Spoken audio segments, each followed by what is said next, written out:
a lot of people think that burnout is just laziness or it's just tired or it's like extreme exhaustion, but the truth is it's not. And your moon sign in astrology can actually help you understand the pattern and how you are burning out and actually help you stay out of burnout or prevent it. So today we're going to look into the 12 moon signs and see exactly how you can use these for your benefit to stay out of burnout or to help you move past burnout. So if you're like, what the hell is burnout? Then burnout is it feels like extreme exhaustion. It can make you feel numb. And a lot of people think it's to do with overworking, but it's actually your body has believed that it doesn't matter how much effort we do, we're never going to feel good after it. So what's the point? So it's kind of like a hope problem mixed with a physical, I feel shattered moment, kind of like you're pretending to be something you're not. Yeah? Like your soul wasn't here for this and you only know this. So now it's like, what's the point?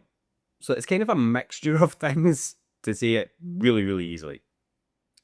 But I'm going to go into that a little bit more. But if this is your first time here, my name is Jay. Welcome. If you've been here before, welcome back. And I'm an astrologer and a business coach. And I help coaches that have maybe been burnt out and struggling with their business to building a business that feels good in their bones. Yeah. And I've been doing this for 15 years. I've been doing psychiatric nursing for 15 years, 17 years. And on top of that, I had a marketing agency for 15 years as well. So this is all from the stuff that I have learned over my career, and now I'm here to share it with you. So, like I said, burnout it's not really that mental exhaustion. It feels like that, and a lot of people feel like I just need a good rest, but it doesn't. The thing is, when you are truly in burnout, it doesn't matter how much sleep you get, it doesn't matter how many naps you take, you still have this sort of a numb, burnt out feeling. And like I said in the intro there, it's because your body has been conditioned to think that it doesn't matter how much you work, you still don't feel good at the end of it. And this is when you actually speak to people when they are burnt out and they're like, I don't even enjoy the things that I used to enjoy. And it's because, well, your body's thought, well, you didn't really enjoy these, didn't actually bring you pleasure, so like, there's no point.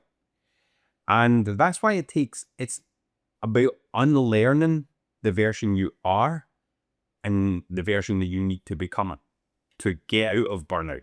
Now, obviously, there are extreme cases. I'm an astrologer, I'm a business coach, I'm not a doctor or a nurse. So please do not, like, if you are in burnout and none of this is resonating, then please go and see a doctor or a medical professional. But if you're like, I think that some of this is resonating and if I can use it, then please use this information, because I truly believe that it will help you stay out of burnout, and I truly believe that it will help you if you are in burnout to start to move from it. Because the thing is, a lot of the time when you're trying to just take naps or when you're trying to get a good sleep or when you're trying to do things you enjoy, your body's putting up a fight at every single way. It can be very, very hard to see a way out of that. And this is why I like astrology, and I think this is why astrology is so helpful for this specific thing. Especially when you're burnt out and you're trying to run a coaching business, you're burnt out and you can't actually do the stuff that needs to be done to get your coaching business clients, to get your coaching business X, Y, and Z. And the thing is, with your astrology, your natal chart, you've got your sun sign, and this is like your spark. It's like your drive forward, the energy you have in life, yeah, your purpose. And that is pushing you forward all the time, yeah? Now, for a lot of people, they don't even resonate with their sun sign because they are more conditioned to their rising sign. This is like your first impression. This is the way you show up in the world because you feel safe. And I want you to take note of that word safe, because that is really, really important in the whole burnout story. Yeah. So your rising sign, that is how you show up in the world because it's the way you have been conditioned through childhood to feel safe. But then the moon sign, so the sun's that outward projection, and it's that little flame. The moon sign is the inner, and it's the fuel to that flame. So it is really, really important, because when you're burnt out and that flame's at a trickle, you need to give it more fuel. And this is where embracing that moon sign can really help you start to give fuel back to that flame that lights you up, that gives you that light that you shine out in the world.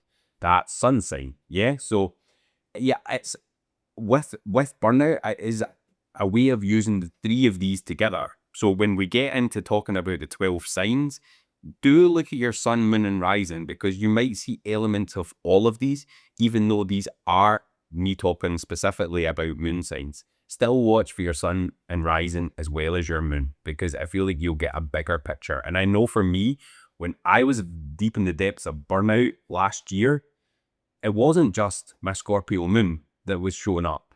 There was elements of Gemini, because that's my sun sign, and there was elements of Libra, and that is my rising sign. So have a look at all three. Don't just focus on the one that you think, oh, that's my moon sign. Have a look at all three and see, oh, well, that could be that could be a thing, this could be a thing, and this could be a thing. In your business, this can show up in a lot of ways, because for me, I didn't want to do anything. Yeah, I didn't want to create content. I didn't want to serve clients. I didn't want to do X, Y, Z. But the one thing that would drive me forward as a Gemini sun was talking to people. Yeah. So when it came to being sociable,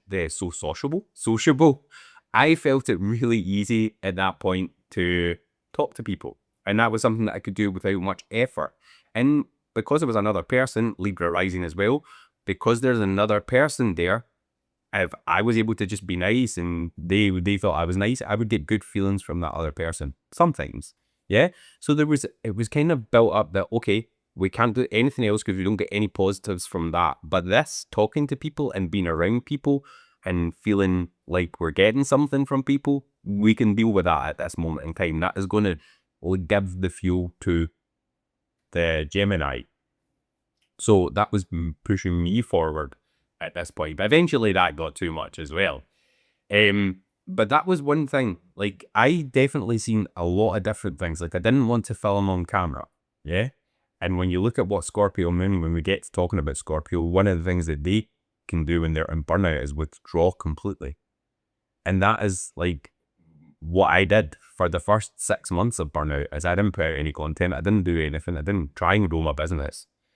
And that was because I was withdrawn from social circumstances. Yeah, everything was too heavy. And that's one thing that I faced in my business, that I stopped creating content. Yeah.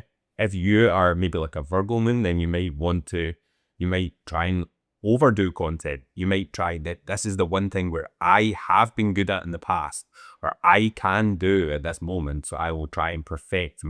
And then you end up getting burnt out again, or like the burnout comes in twice as heavy because you're trying to be perfect.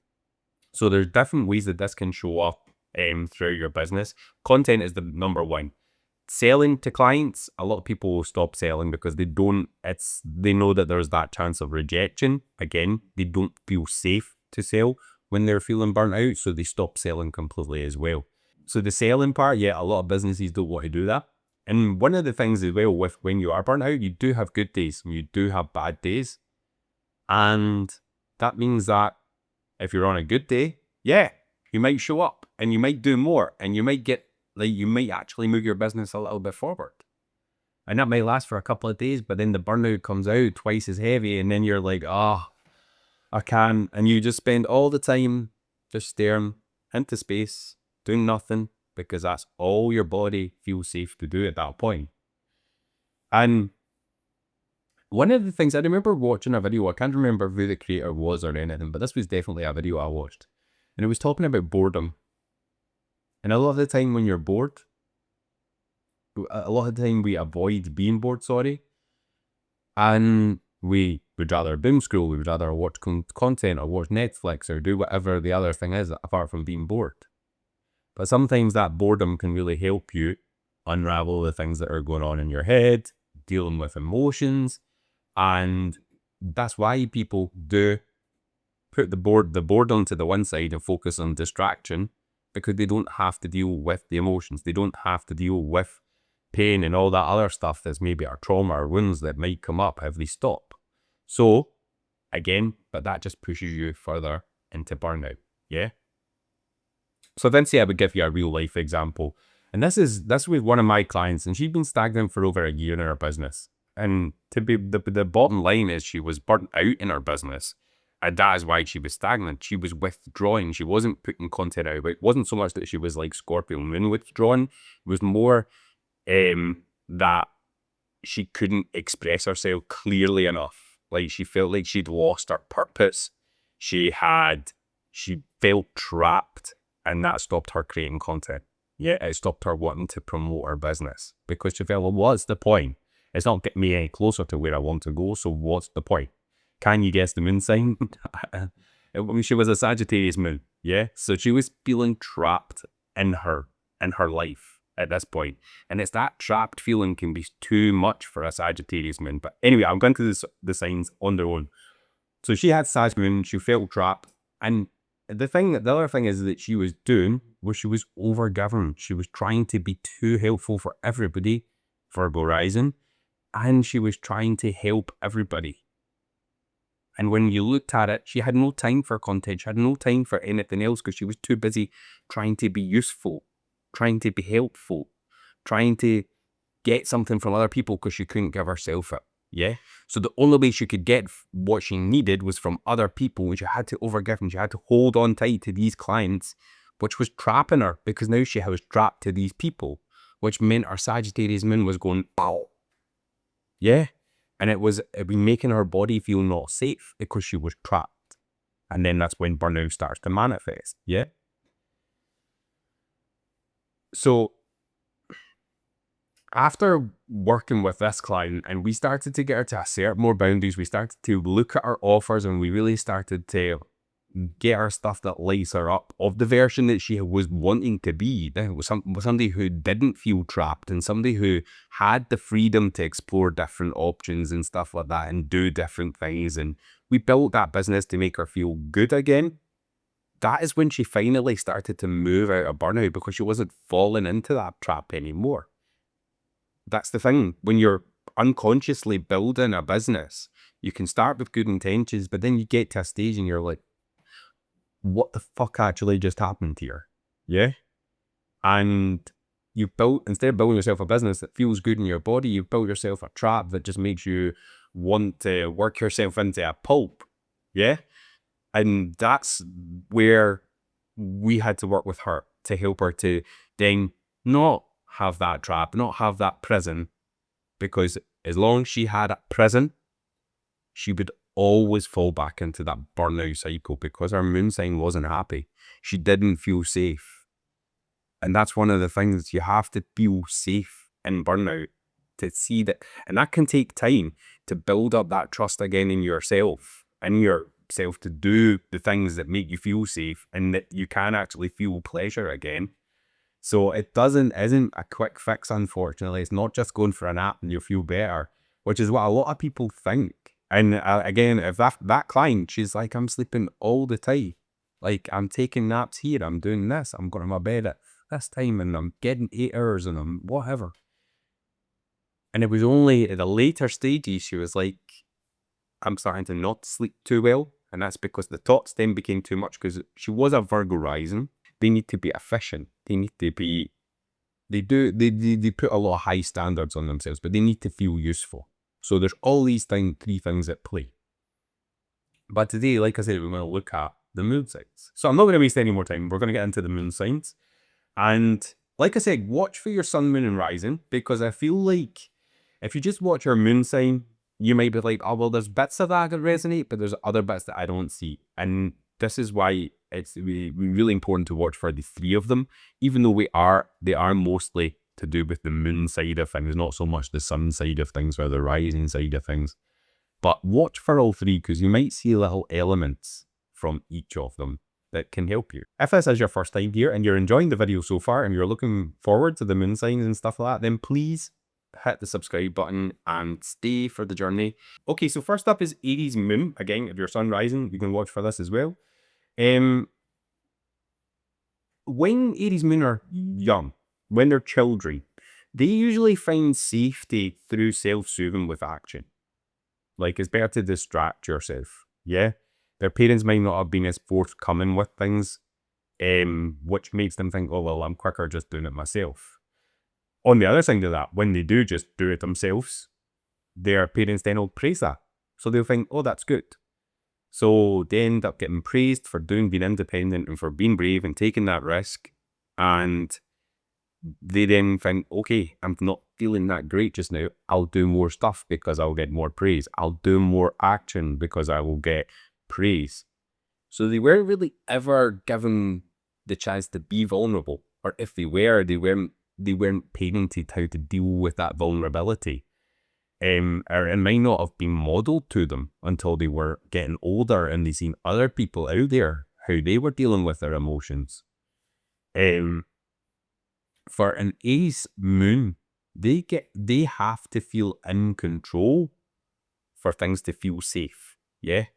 If they feel that something's out of control or not quite right, then they're like, I don't like this. I need to take an action to fix it because it feels unsafe. Yeah. And you can see how that burnout pattern can start with these sort of things going on. I think as well, when it gets too much and you've suppressed too much and Aries is getting ready to combust, and then they do, and they start getting angry and they start shouting and bawling, and then their parents are like, right, come on, calm down. Calm down. And then it's like, okay, you're getting a wee bit ahead of yourself, just take it easy. And because they're told to calm down, they're like, and they're suppressing it down again. And then they end up just getting into the habit of like, well, if I get angry, then I get punished for it. So, or I get told to go and calm down or take a nap or go and whatever. So instead of doing that, I will just then push it down a little bit further. And it's all about avoidance at this point, yeah? Avoiding that coming up and screaming out to people, avoiding the emotions coming out and crying in front of people and not looking like I've got my shit together and not looking like I'm in control. But also trying to be everything to everybody, to get everything, to do everything and look like you can manage it all, because that's that independence, the bravery and all that stuff that you were rewarded for in the past. This is how the story kind of ties together with an Aries moon. When they start to burn out, Aries moon are not the ones that are going to go and take to their bed or go and take a nap or go and lie down or do any of this stuff. They're going to push harder. Yeah. Which means that when they push harder, it means at one point, if it's not happened, it might happen, they're going to crash even harder. Because when they're burning out, there's a sense of urgency. Something's not right. They need to do something quickly to fix the problem. Yeah. And if they don't fix that problem, they'll lose control. Yeah. So there becomes a sense of urgency to actually fix what's going on. Which again, because they're trying to fix things, they're trying to do things quickly, they're then pushing harder, then crashing, and they don't have all this stuff. And their emotions are bubbling. They then rage. Yeah. And it will be the most inconvenient times, Aries. Yeah. This rage will just come out of nowhere, where you'll be like, 1 minute you'll be good, cracking on, and then you will just lose it. And that's what another sign of, okay, there's something, maybe this is burnout, maybe there's something else going on. Yeah. But when Aries can't express that emotions or that anger that they trap inside themselves, then eventually it's got to come out some way, shape, or form. So they do that. And then once they do take rest, because they have had to give up control of doing what they were doing and they've had to take that rest, they can sometimes feel shame, guilt for taking that rest as well. So that's another thing that ends up making things worse, which then makes them think I need to push harder, which makes them think that there's something not right. I need the urgency, and it all kicks off this thing. And the thing is with Aries, they're very, very good at starting things, but the consistency is maybe not there a lot of the time with Aries. So again, with this, it's like, okay, this isn't good. Let's chase this. Then they chase it. It's not as good. I'm not feeling better. And then they chase the next thing. And that they can get in this loop of constantly looking for the new thing. And I tend to notice that comes after the crash. Yeah, that didn't work. I feel worse. I feel shit. Let's do this. That didn't work. I feel shit. I feel this. Let's do this. And it constantly just changing and moving on to the next thing and moving on. So how do we actually deal with this in this situation? Aries, you need to actually, consistency is going to be your best friend here. And I know it's not what you want to hear. Yeah. I know it's not, but if you can pick one thing to be consistent with for a lengthy period of time, instead of trying to do everything, or if you feel out of control with one thing and then moving on to the next thing, or like if you just learn to be more consistent and learn to stick with things, like, yeah, you might be like, I'm in Aries, we don't do that, we're a cardinal sign. But you can do that. You've got other signs at play and there's other factors in there, and Saturn is in your sign just now and he is going to reward that. So that is one thing I would say, is to start to really learn how to be consistent. Really start to find that maturity and that responsibility and consistency. You're building something long lasting here. Yeah, this is what I mean. Like, if you've got a business that you can that is actually sustainable for you, Aries, then that's when that's going to really help. Yeah. The next thing for you, Aries, is watching how much you're actually doing per day. Yeah. Aries are very, very guilty of, like, they'll do loads. Yeah. So it's about working smarter here, not harder, and saying, okay, I will do 3 things every day. Like 3 things that will move my business forward every day. After that, then we either deal with clients, we deal with whatever else, but we've got 3 things. And if clients are one of them things, brilliant, even better, because that will give you more time to focus on other things. More of yourself, yeah. Also, pick things that you're not up for. Create a list of things that you're not, that I'm not down for that. I'm not down for that. Because when you get to that point where you've crashed, you'll just want to try. Yeah. Even though you might have not been down for that. So when you are doing you're in a better place, write things down that you're not for. Yeah. And then when you do crash, just remember them things. Yeah. Remember, I'm not down for those things. So I'm not doing them. I don't need to do them.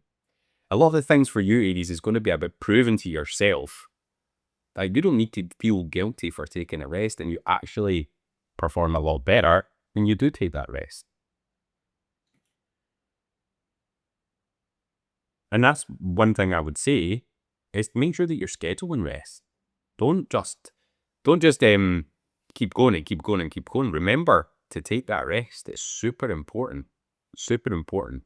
And like, the thing is, if you want to be the leader, you want to be the one that's in control and looks like they've got their shit together and all this other stuff, but you never rest or you never fill your own cup, you can't be there for other people if you're not good within yourself, Aries. Yeah. So make sure you're doing that.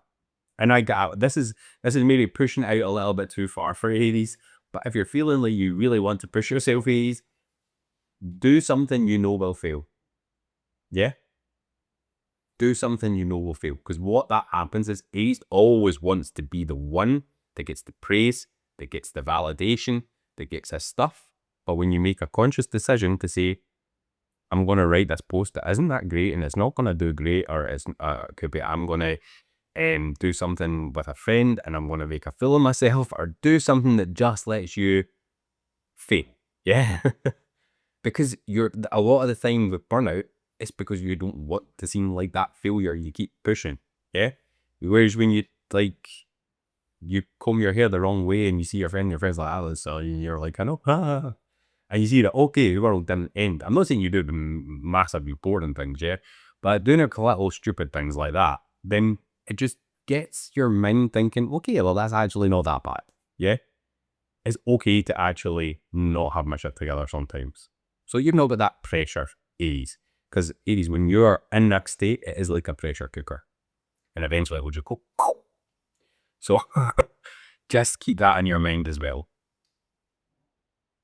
And Aries, if you're feeling like you're in burnout or that you're close to it, then please come book a one-to-one with me.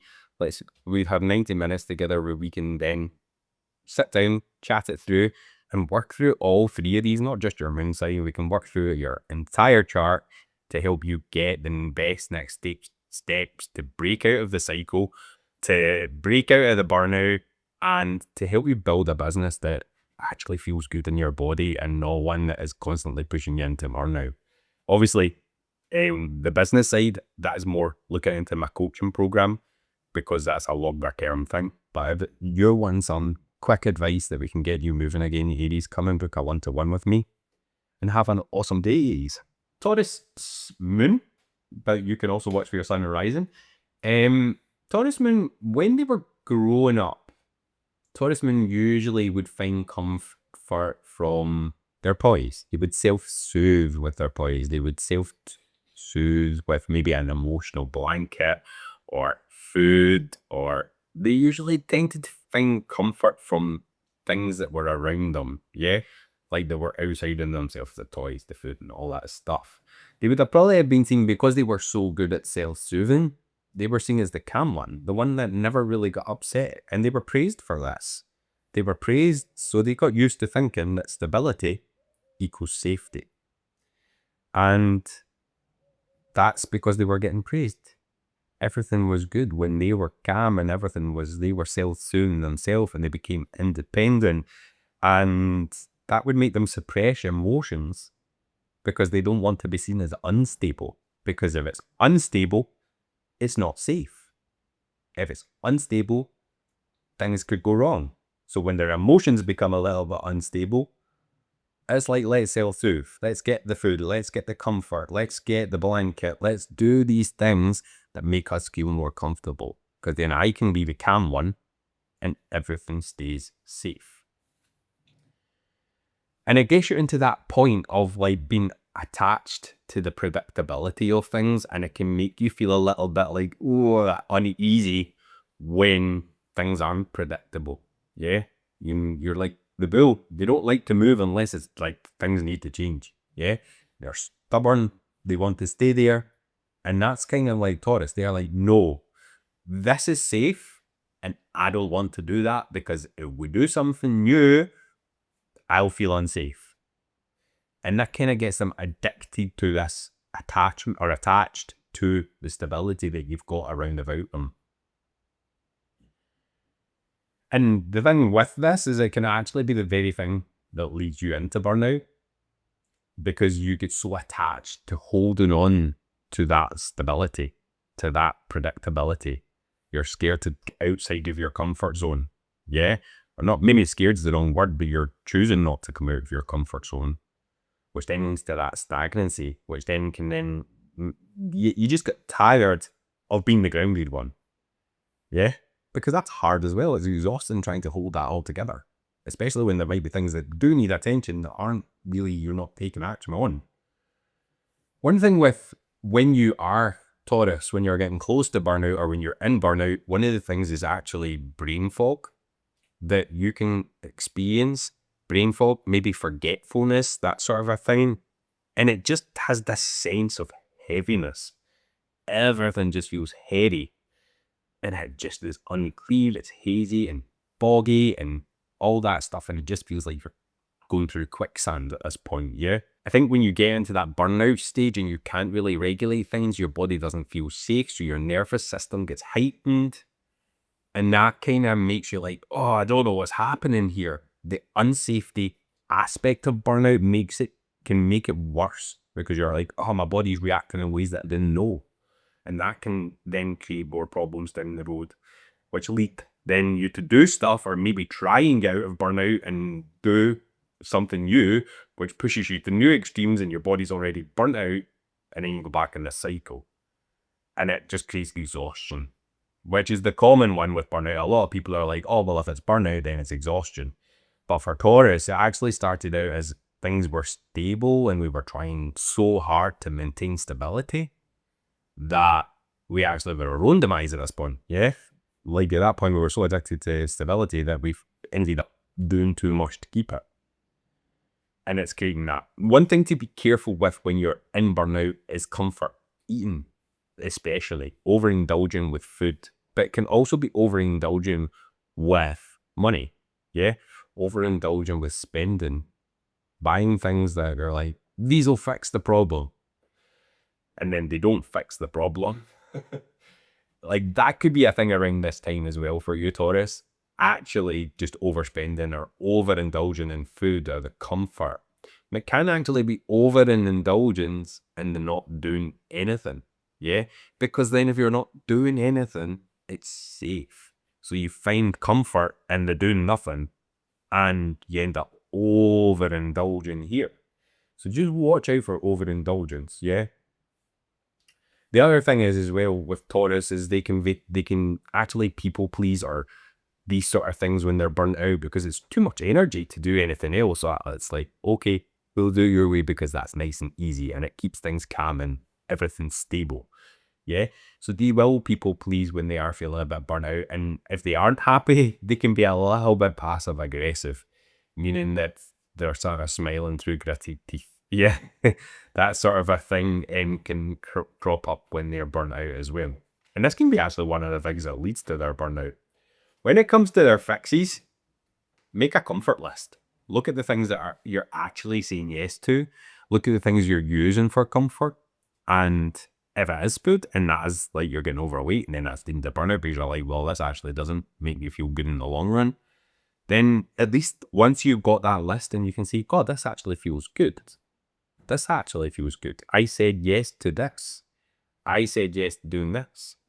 A lot of the time with Taurus is if they stop saying yes so much, it can actually avoid the burnout because they say yes quite a lot when they are starting to get burnout because it's easier, keeps the calm, keeps the peace. And remember, they're ruled by Venus. They do like peace, even though sometimes they can charge and become a bit stubborn and like, nope, it's my way or the highway. When they're burnt out, they don't have the energy for that. So the people pleasing, undercharging, all that sort of stuff, they undercharge, like even when they're not burnt out, but they do some things undercharge because they're like, that's enough. That's what it needs to be. But it's for them. They can't afford it if it's not. So I need to make it this price. They're thinking of other people rather than charging what they're actually worth. And that's something that I noticed with Taurus. So again, the next part there was the finances charge worth. And again, practice saying no. Practice saying no. Make it a thing that you have got to say no more. And I think the thing is with saying no, a lot of people are like, oh, well, if I say no, I might not get another opportunity. But then if you say yes, you might lose another opportunity. Do you know what I mean? You've got that catch-22 there. Like you could go one way or it could go the other. But the thing is, if you always say yes, the easier stuff that's round about you and more keeps things stable. Yeah. You could be actually saying no to things that could actually take you a lot further.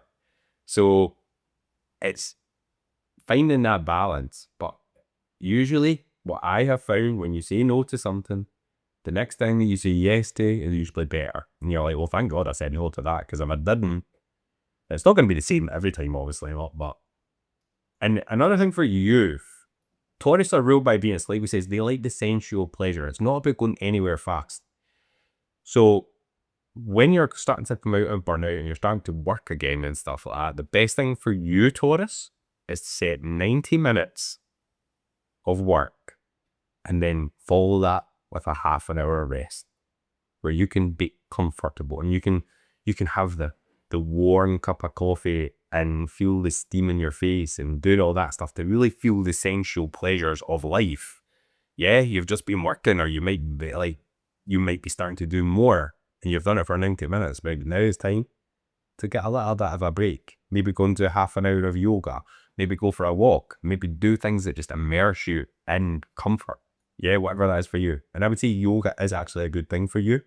A lot of Taurus find that really, really helpful. Not just with burnout, but like just in their daily life, using yoga as a way to, because it's not fast. They can sit and they can do that stuff, and it's more comfortable than going and doing like a high intensity workout.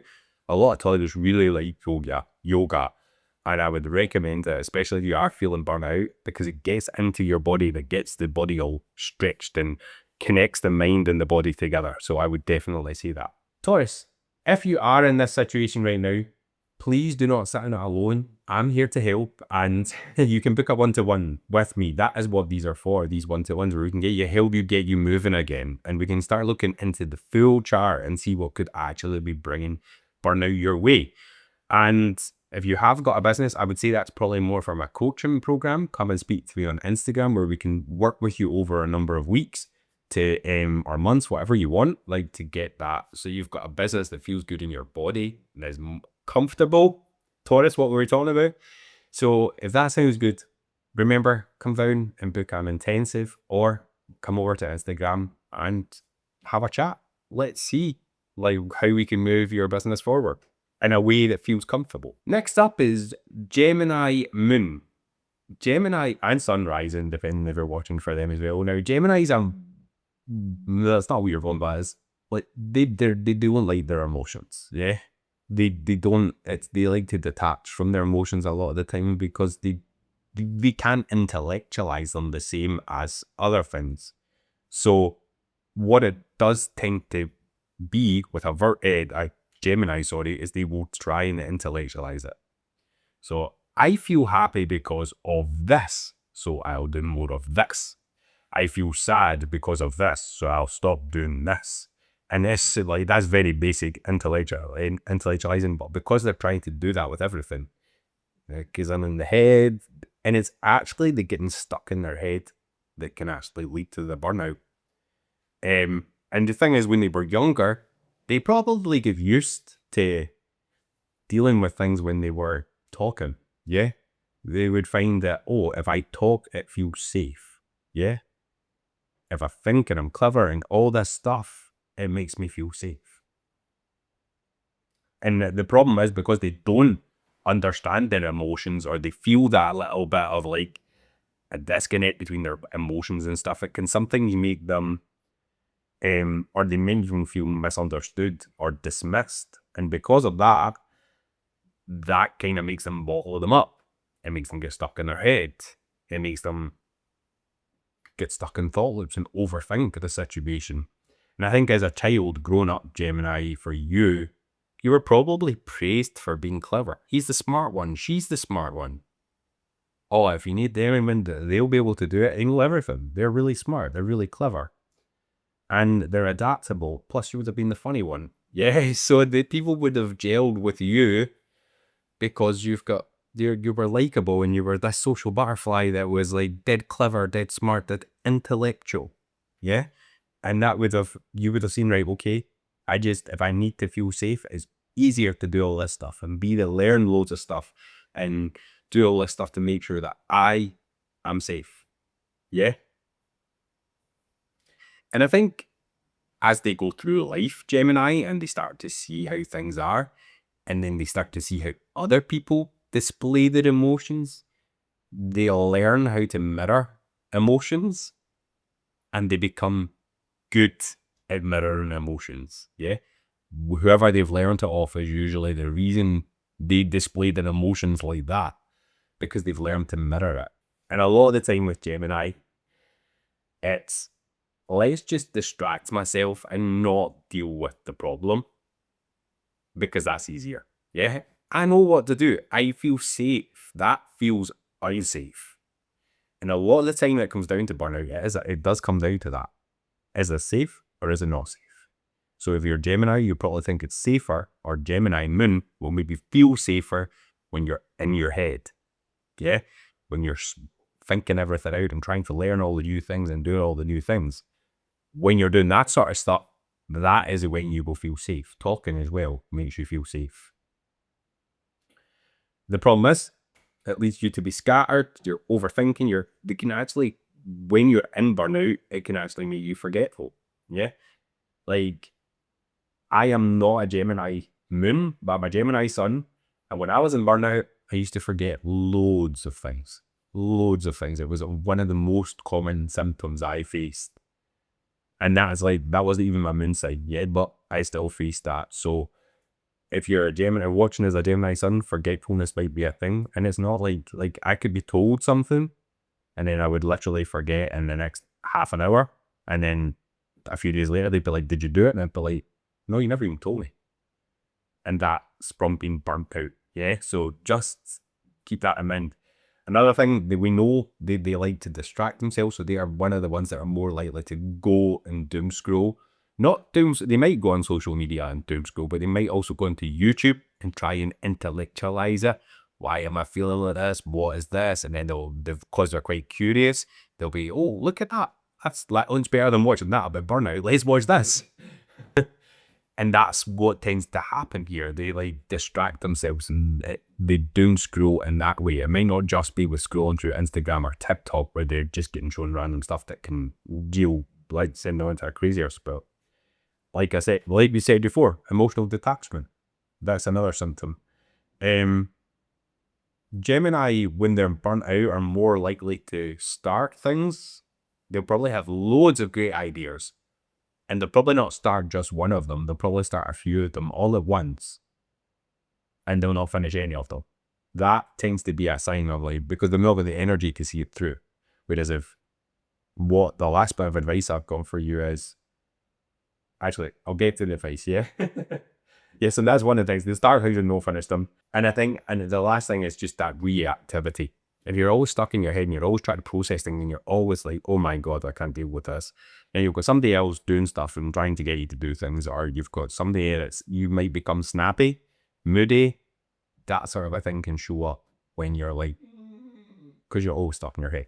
So just watch out for the snappiness, moodiness. It might even just cause you could just zone out. You're just, and that was another big symptom for me. So the fix for you, Gemini, is to create more than you consume. What? I'm burnt out. Why are you asking me to do more? But the thing is, with you, burnout is a little bit different. Yeah, it's not just the physical. Yeah, it's not the emotion so much. The emotional is the getting stuck in your head that does it a lot of the time, Gemini. I'm not saying the other things don't have a bit, as a lot of that's being suppressed and you've intellectualized it and all that stuff. But when you start to create more and you do it from white space and not busyness, then that's actually a way of getting these emotions out. Yeah. So it's much better to do that. And it stops you doing the consuming, the doom scrolling and all that stuff, trying to find the information. Master the stuff, Gemini. Master it. I think with you, one of the things that Geminis don't like is rigidity. They like flexibility. So it's not a structured to-do list. Gemini will like that. For you, it's more about having a bank of ideas that you could go work on and just pick one of them. Oh, that sounds good. Yeah, let's do that. Oh, well, we'll have that. It should feel like a menu, not a list of things that you have to do. Like, oh, okay. Be curious with them. Now, it might like create this task bank of all the things that you need to do every day. And it doesn't mean you're doing hundreds of different things. Yeah, you're focusing on one goal here. But like put all the tasks that accomplish that goal in there and then just pick one. And it's like, ooh, what is it? Oh, I don't like that one. I'll take, oh, that one's a little bit better. That does help Gemini a lot. Another thing for you is you need to get the thoughts out of your head and onto either paper, onto a Word document, or somewhere that's just not in here.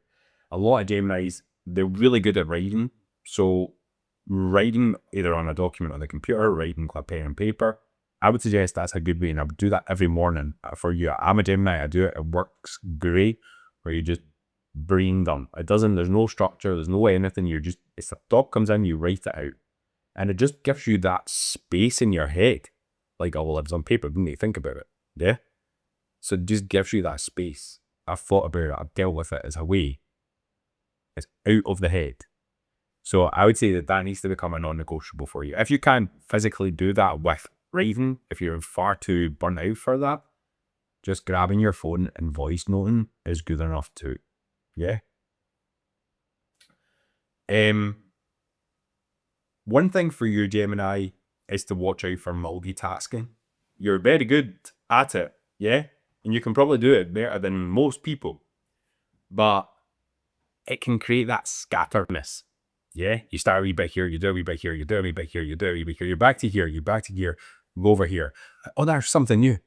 And what happens is you've multitasked your way all through these and you've forgotten where you are and you've done all these things. And especially when you're burnt out and you are forgetting more, you just can't put it all together at that point. Yeah? So once you've got all these restarted bits and all these things, whereas if you just focused on one thing till seeing it through, then you would have more reward because you'd be like, I done it, I got it finished, than, I started 7 things and never finished one of them. Yeah? So try and eliminate the multitasking and focus, work more on focus. And when it comes to your business, Gemini, one message, one platform, one offer. Yeah, don't try and be on every platform. I know you love to talk and you'll probably create videos till they're coming out of your ears, but Don't. Don't do that, Gemini. Don't do it. Gemini, if you're in this position, that is, I have been where you are. Yeah, for a start, you're not alone here. So I have been in that burnout position, and I managed to get myself out of it. I managed to work with my chart to be able to bring this together, to bring this to you now. So if you want to book a one-to-one with me, you can go down into the description. I'll leave all the links there. These are really, really good for having a look at your chart and seeing what areas to work on. But if you're like, I want to work and build a business that actually feels good to me, that doesn't feel boring, that doesn't feel like I'm not enjoying it, that I can have that flexibility, then that's where my coaching program comes in. So if you're interested in that, come over to my Instagram and have a chat with me. We can work on that together. But if not, and you want to book a quick intensive where we can work on this, get a good plan in place, then book an intensive. But I'll see you in the next video, Gemini. Have a great day. Cancer moon's up next, and or Cancer rising sun. Now with you, as a child, you would have probably felt like you maybe had to play down your emotions. I think when you were growing up for Cancer, a lot of the times it was safer not to express your emotions. You had to sort of just play them down a little bit. I'm feeling a wee bit sad, we're really inside, you're screaming. That sort of a thing, I think would have been quite common for you as a child. And I think to avoid conflict, you would have probably became the person that helps other people. You would have became the caretaker. You would have became the mother even. And the thing is, when you do that, it gives you that sense of purpose. Yeah. And I think that's where you, Cancer, would have been like, I need to be helping. I need to be mothering. I need to be nurturing. Because then I've got a need in this world. And you've learned that love maybe comes at sacrifice. Yeah, I know that you love me, but I need to do this for you to love me. Yeah, I need to do X, Y, and Z for you to love me. I need to be the caretaker for you to love me. That sort of a thing could become a thing for you as well growing up.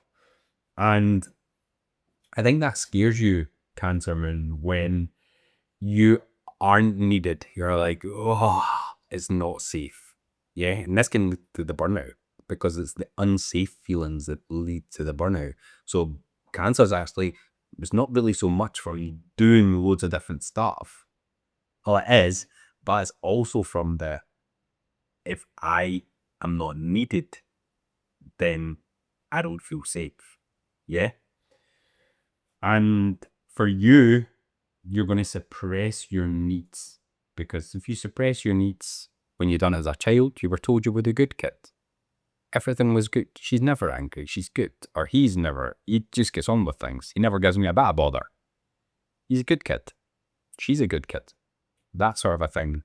And I think it was because you suppressed a lot of your emotional needs. And Cancer is a very emotional, sensitive side. So when they're suppressing all that sensitivity to be the good kid, to get that praise, it can then lead to patterns that can manifest as burnout.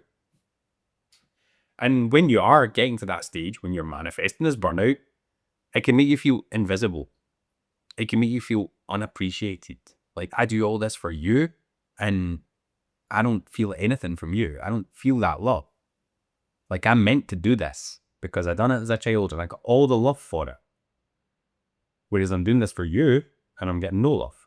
I'm getting nothing. So it makes you feel that there's that resentment building under everything here. Yeah, and it can lead to emotional exhaustion.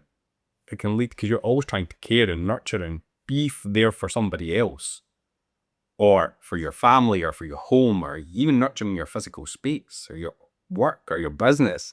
These things are important. And you're like, if that will lead to emotional exhaustion, because you think, I know I need to sacrifice, I need to give this of me so that I can get that love, that reward back. Yeah. The thing is with Cancer, when they do start to get that sensitive way and they start think the resentment's there and they're not happy, that can sometimes they will just break down. And it usually is like random crying outbursts. That tends to be how it manifests. For somebody else, it may manifest in an anger outburst.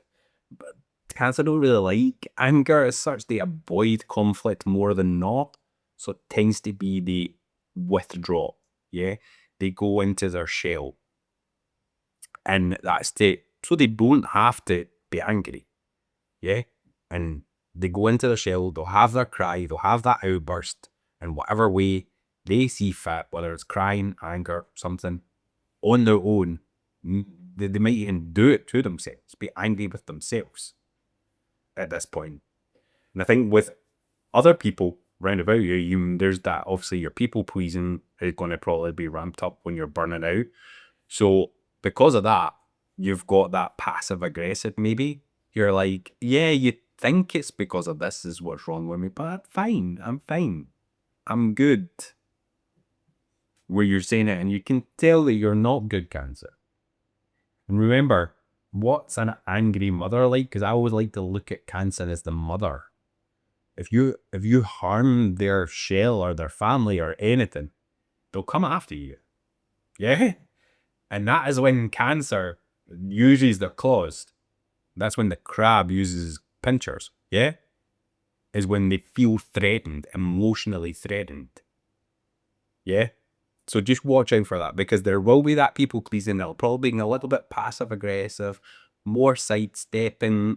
But then when that starts to get a little bit more and you're like, I need to react, it can come across as like maybe emotional manipulation, even in some cases. It's like through attachment, because you need to be needed. Yeah. So just watch out for all these manifestations. Again, like with with you, the first week it's sort of like start moving forward from burnout is to track what you're saying yes to. Because guaranteed, Cancer, if you're in that stage where you're at burnout, you're probably saying yes to more than you need to, because it's easier. Yeah? It's easier to say yes. You don't have to, like, that's how you felt love that you needed, if you just did it and said yes. It was probably easier, Cancer.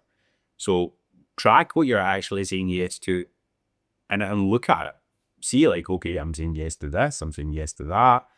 And then you're able to, then when you look at it, you're able to see, okay, I know what I need to fix. I know what I need to do here. I think as well for you, and I think this will be really helpful having Jupiter in your sign for the next year, is to reparent yourself. Because Jupiter there is going to help you with emotional growth. Yeah? So if you're doing the work to reparent yourself and starting to give that inner child some love that never got, because you can do that yourself now. You can parent that inner child and starting to give yourself that love. I think that's really going to be a good way for you to get the emotional growth that you can get from this Jupiter being your sign. For you, Cancer, you need the time. You need that time to be in your shell. You need that time to be under the rock. Yeah, you need that time. So you need to have that do not disturb time. And that's like where you can just say to everybody that's round about you, this is me time. You need the me time. Okay, that's a time for you to process your emotions. That's a time for you to do the work that you don't need to like react. And if there's anything you can, that's me time.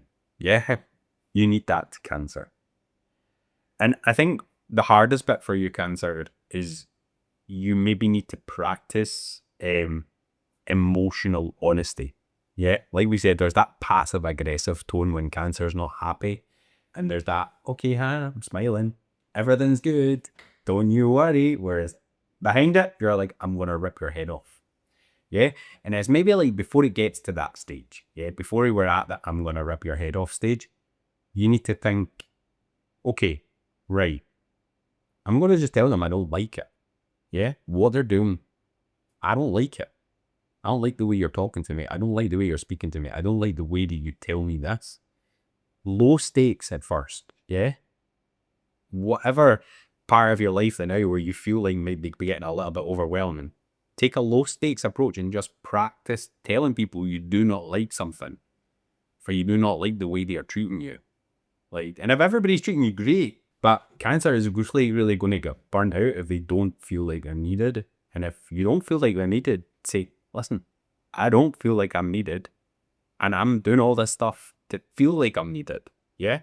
Like, starting to talk about it with somebody who's close, with somebody where the stakes are low, you're not asking them for like anything too much at this point. You're just starting to take them little steps. Yeah, we're not asking for much yet. And when people pleasing is involved, you have to get into the habit of saying no. You have to practice saying no. Yeah, and not being guilty about it, because you have to be pouring from a full cup, Cancer. You can't be giving to everybody else and being there for everybody else if you're not good yourself. So like you're taking your do not disturb time and somebody says, actually, I need you to run to the shops. No, sorry, I'm not. This is me time. You've had time with me. You should have asked me then. Yeah. And it's going to be, we're going to have to say no. Yeah. Because that opportunity, which you're saying yes to, the do not disturb time, is going to make you show up for that person and to be able to give them more care and more love a lot better when you are pouring from a full cup. So they're actually a better benefit from letting you have that do not disturb time. So it is all about saying no. You need to get comfortable saying no. And even just saying no, low stakes stuff. No, I'm not going to the shops. No, I'm not washing the dishes. I've cooked the dinner. You wash the dishes. Low stake things that you can say in a calm manner that is just, no, I'm not. No, I don't like that. That's the thing that's going to be hard for you, Cancer, at first. But I think over time, that's going to be the thing that helps you the most. And Cancer, if you are struggling with burnout at the moment, then please do consider booking a one-to-one with me where we can look at the whole chart, not just your moon sign, and see how we can help you through that burnout. And also, if you do have a business and your business is the cause of it, then maybe consider coming and speaking to me on Instagram, and I can talk you through my coaching program so that we can get you a business that actually feels good in your body, Cancer. That doesn't feel like another added stress. Yeah? That doesn't feel like you have to get yourself into that burnout. Okay, Leo moon or sun and rising, if you're watching to get some more information. Next one up is for you. And I think with Leo, everybody kind of assumes what Leo's going to be. They kind of know that they are the main character energy, yeah? And I think when you were growing up, Leo, when you were a child, you probably felt safe. You felt like when you were the center stage, shall we should say, you got the affection when you were younger. And that sort of led you to be like, oh, well, if I do this, if I am center stage and I get that love and I get that affection when I'm center stage, this is how I feel safe. And the thing is, that means that you've probably hidden things as a child that were like where you're a little bit more vulnerable. There was maybe not mirroring how that should be displayed, or maybe you weren't taken seriously, then made you want to like, okay, I need to suppress that. I need to keep that down. I can't show that side of me. And it becomes the shadow side of you, Lulu, yeah? You were probably seen as the strong one growing up. They don't cause any problems. They're the good one. Look at them. Look at her. They're funny. They're fun. They're good to be around. They're a good laugh. And then all the other sides to Leo, the shadow side of Leo, where you're putting it all behind, where you're keeping it all down to maintain that being the strong one. We've got our life together. We've got this. Yeah. And I think because of that, and you knew that that's how you would get attention, you knew that's how you would get affection, it would probably make you want to make other people laugh. Like if they're laughing and they're all having fun round about you, then you're going to get more affection. You're going to get more validation for it. And that's something that you would have learned growing up as a child. One thing with Leo as well is that they might feel like they have to perform emotions, or they might do that instinctively because that was where it felt safe. Not so much to express the emotion, but to more perform it. Yeah. And I think it becomes down to Leo's the strong one. Leo is the one that they're liked by everybody. Yeah. They've got they need the validation from other people to feel good. And they shine so bright. So because they've got that sort of to protect that, it's like, well, instead of like letting everybody know that I'm sad and all that stuff, I'll maybe just perform sad. Yeah. I'll do it in a way that's comfortable for me. Yeah. Rather than actually, I am like crying right now, or I don't, because they maybe just see that as that's not me being the strong one. The strong one can maintain and hold their emotions and not worry about it and deal with that in their own time. Yeah. And that's how do you get that kind of a strong one? Because they perform like they are the strong one. Yeah.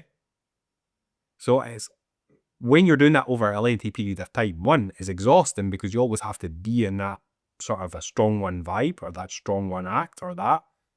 Whereas we know deep down, Leo's got the warmest of hearts. Yeah. They've got the warmest of hearts. So when you've got that strong one facade and deep down you're feeling a little bit mushy, but you're having to perform as the strong one so that nobody suspects it. Yeah. That's exhausting. That is exhausting on its own, Leo. And I think for you growing up, Leo, a lot of the time it's going to be like, where did you feel worthy? And like a lot of that worth is going to become from the way that you were seen, the way that people portrayed you. And that's why you have to be that the main character. You have to be the one that everybody likes and stuff like that because you're getting your sense of self-worth from that. And that's exhausting, Leo. Yeah, it's exhausting. And I think this has all been conditioned, obviously, through the childhood, the having to be the one that gets the attention, the strong one. The good one never gives us any problems. Yeah, that's how these sort of things manifest. Sometimes if you look back at Leos as well, they've maybe been the favorite child or that can sometimes manifest as well. When you are standing closer to burnout, Leo, you can start to feel unappreciated or taken for granted. Yeah? You're doing all this stuff to be the main character and to really help people and lead, and you're not getting anything back, or they're not giving you the validation that you needed, then that's going to make you feel underappreciated. And that is going to contribute when you're feeling burnt out as well. And you're going to definitely, Leo is definitely one of the signs that even though they're burnt out, even though they're exhausted, even though they're tired, they're not going to show that. They're going to show up like nothing is wrong, which is exhausting in itself, especially when you're already burnt out, Leo. So because you're always trying to show up perfect, yeah, at the end of the day, being the main character, you have to show up like the main character. And because that's an ingrained way of life, like nobody else knows that inside the inner world is falling apart. And they wouldn't even suspect it. And then I think when you do get into that burnout, you can't do it. And you're then putting yourself in and you're like keeping yourself quiet so that people don't see it. You then start to feel, why am I not capable? Why do I'm feeling guilty. I'm feeling shame for not being switched on at the moment.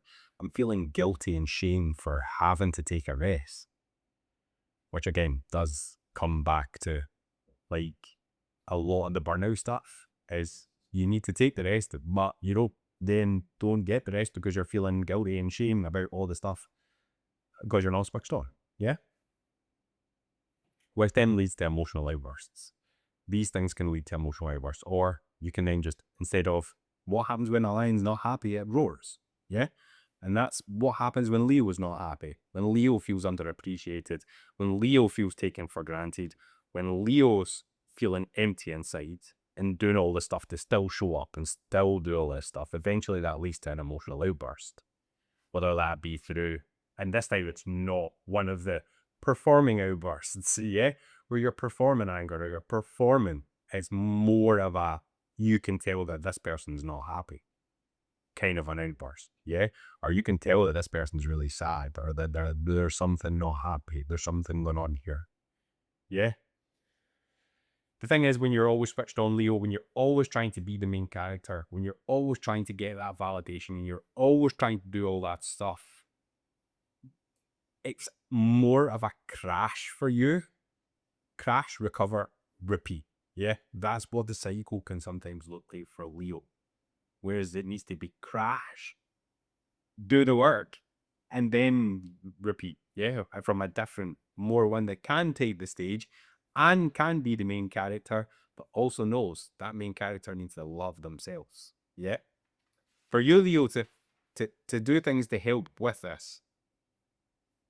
Do things every day. Do things that you're not doing it for other people. You're doing it for yourself, Leo. Yeah? That's what you want to be doing on a daily basis. You want to be doing things for you. Whether that's one small thing or that's one large thing or whatever it is, you need to make time for you to do things that you can say, well done for doing. Because as long as you're doing things for you, you don't need the validation of other people then. So you need to make that more of a habit that you're doing things for you and not for everybody else. Because when you do things for everybody else, that's when, especially when you're burnt out, and you're doing things and you're burnt out, the way to deal with it is to be more burnt out, yeah? You need to learn validating for, like, to give yourself that validation. And that you might have to reparent the inner child. You might have to do some inner child healing. You might have to do stuff like that around this time, Leo, to be able to break out the burnout cycle completely. But it's possible, yeah? Start small. Like, when you're feeling like I need validated, I need to know that I'm worthy. Like, tell yourself, I am enough. I am worthy. Speak to the little guy, the little girl in there that's like, oh, but we used to get told that we weren't if we weren't doing X, Y, Z. Say it's okay. It's okay now. We are. We don't need to do that. Like, reparenting that inner child.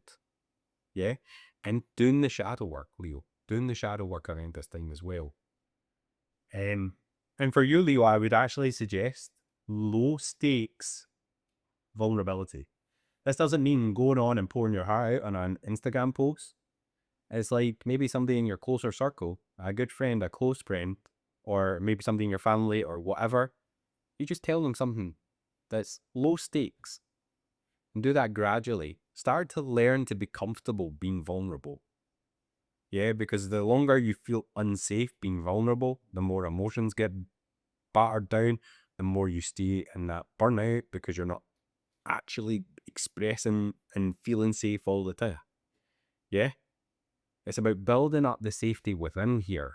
Yeah? So you feel safe to express before the burnout actually does manifest. Yeah?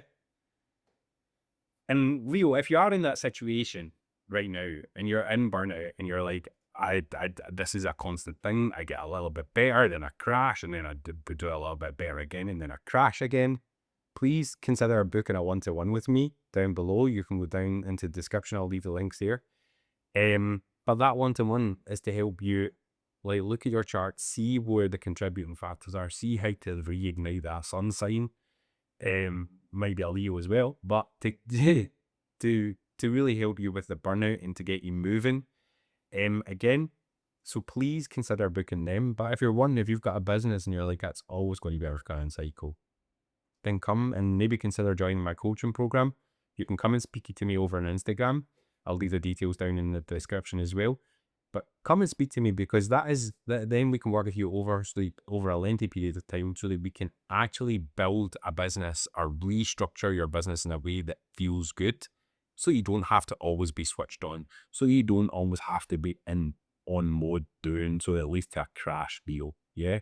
Hello, Virgo moon. And if you're a sun or a rising, hello. So for you, Virgo, we're starting back in the early days where I feel for like Virgo, what I've heard and what I've seen is that love was maybe conditional. Yeah, from a parent, from whatever, growing up, your friends, whoever. I feel like you've learned throughout childhood that love is conditional. If I do X to help, I will get X back, Y back. Yeah, whatever it is. I feel like love has been conditional for you growing up as a child. And I feel that you felt safe when you were helping others.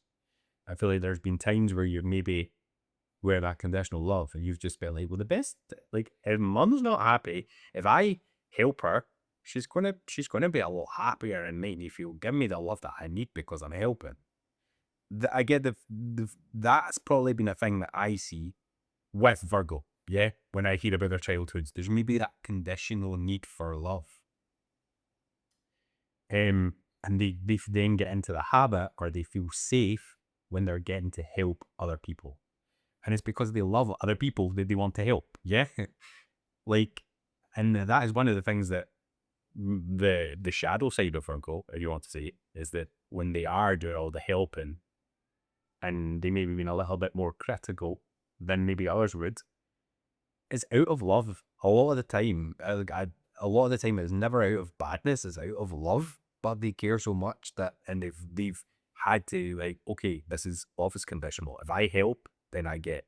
So if I tell you that this isn't good because I have perfected this, I know this. If I tell you this, then you're going to give me love back.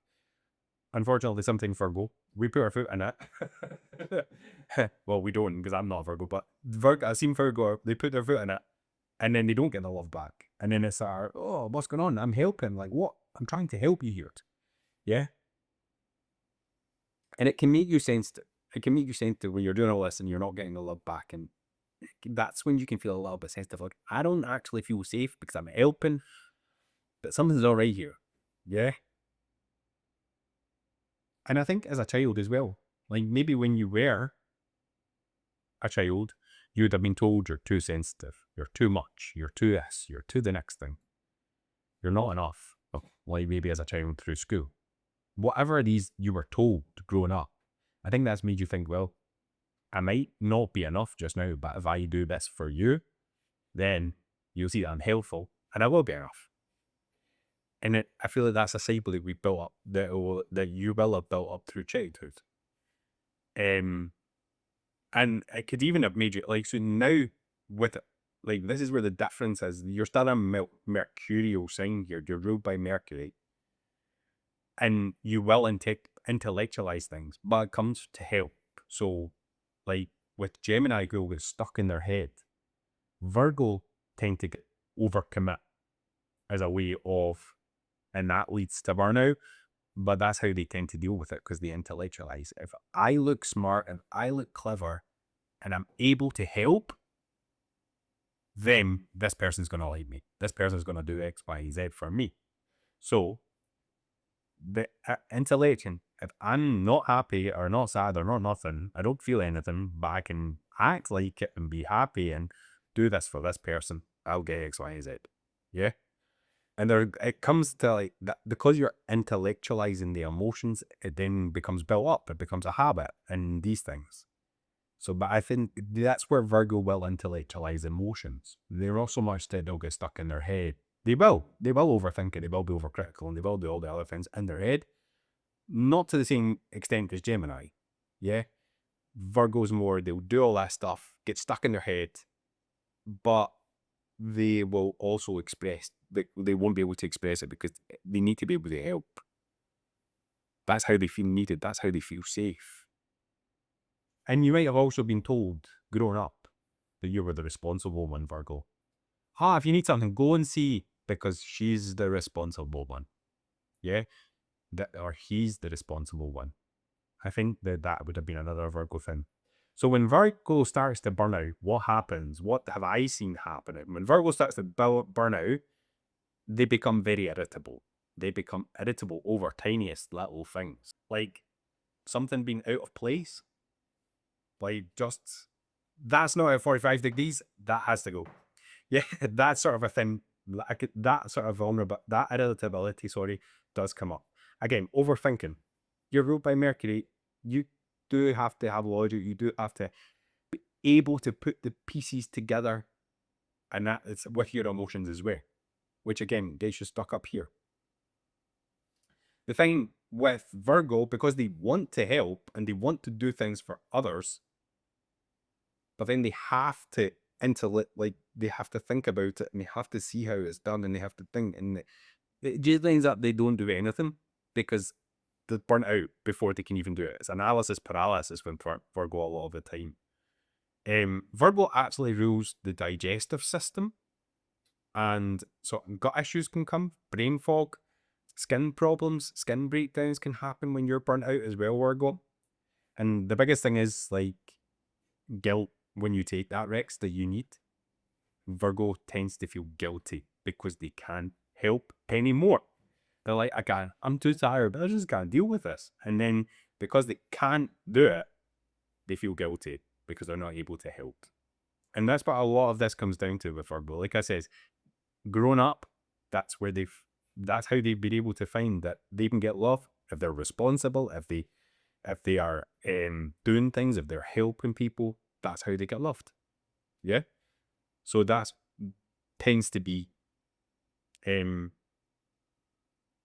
tends to lead to feeling guilty when they do take a rest.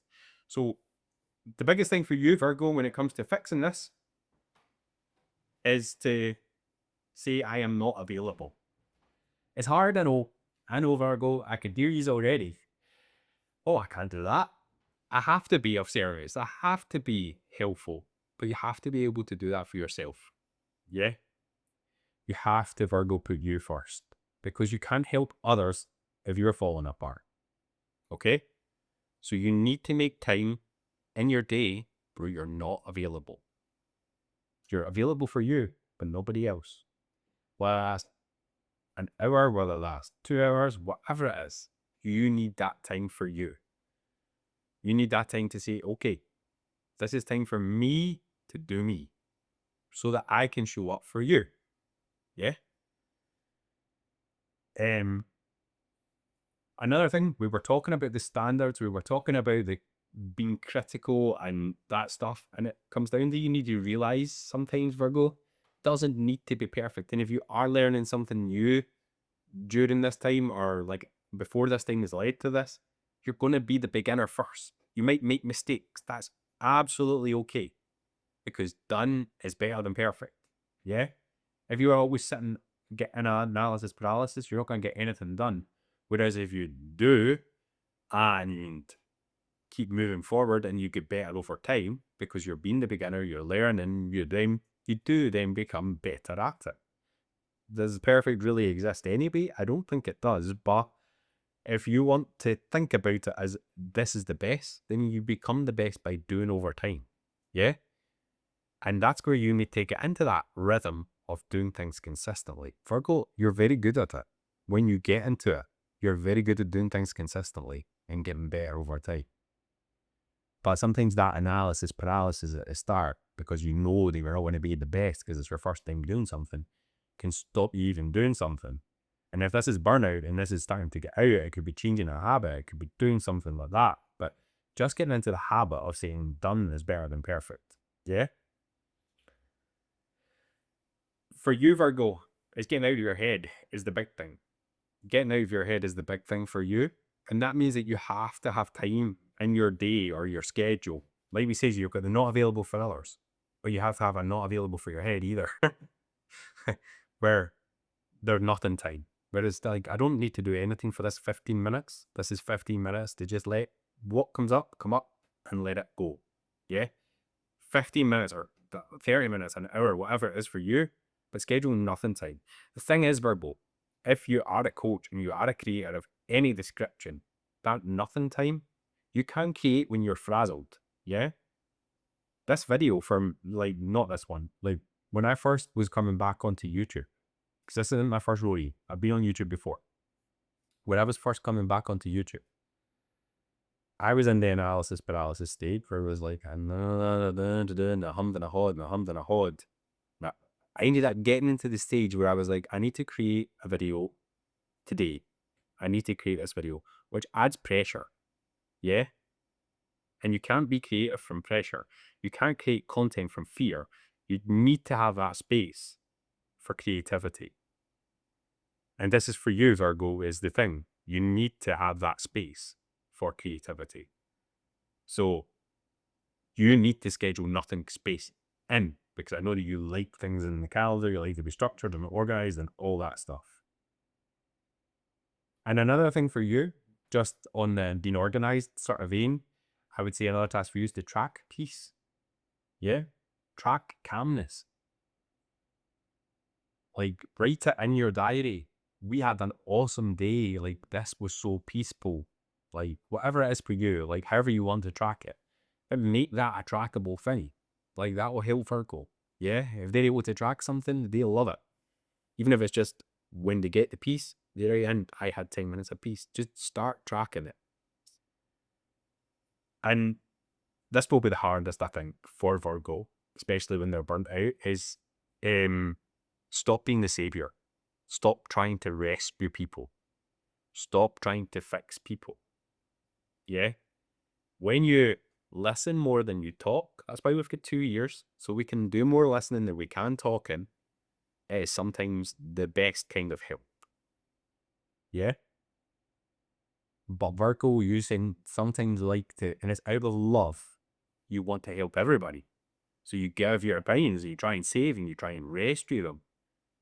But that's going to end up to you feeling resentment because they've not given you it back, because they're like, I didn't ask you to fix it.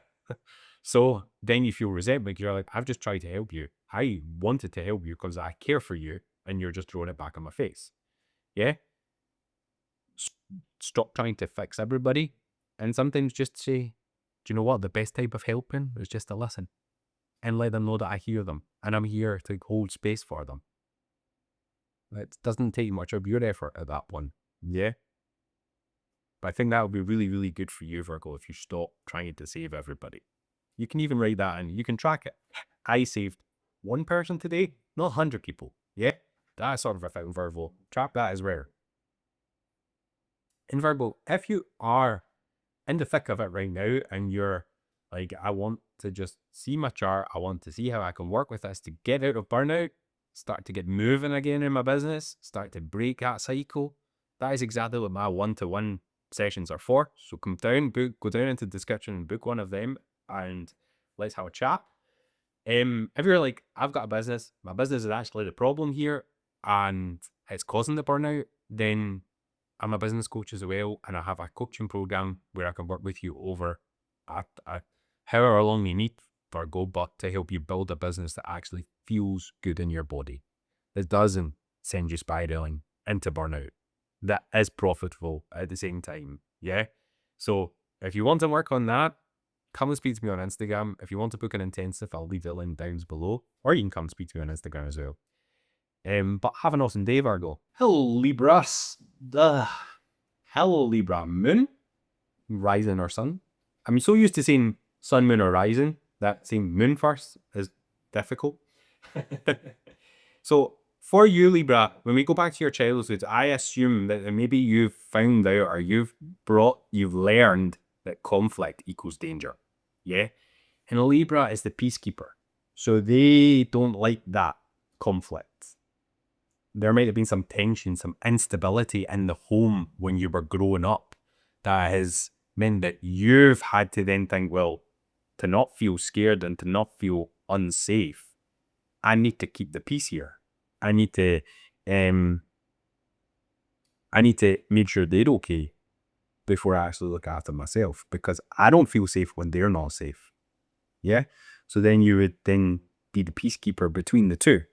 Or if there was one parent, then one, but you've been the peacekeeper there, whatever it is. But which means that there's maybe been that instability and you've not been taught then how to hold your own emotions and how to deal with yourself and how to give love to yourself and how to do that stuff and get your own emotional needs met, because you've always been the peacekeeper for everybody else right about you. And that's the way that you were brought up as a child. So that's the way that you know, I need to be able to make sure everybody else is okay, because then I feel safe. If they're good, I'm good. It's comfortable. Yeah. Remember, a lot of this stuff, when you're ruled by Venus, comfort, stability, all that stuff comes into it. And with Libra is the balance. Yeah. If you can stay in the middle of the scales, brilliant. Yeah. That's where Libra wants to be. The other side of the scales, if they're tipping, Libra is not happy. If it's sliding, yeah. And the thing is, if you're on that side that's sliding, Libra, over time that just builds resentment. Yeah, you just build resentment for people. And I think that because you've been brought up that way, we keep the peace. If everybody else is okay, we'll be okay. And I'm speaking from experience here as well, because I'm a Libra rising. Yeah.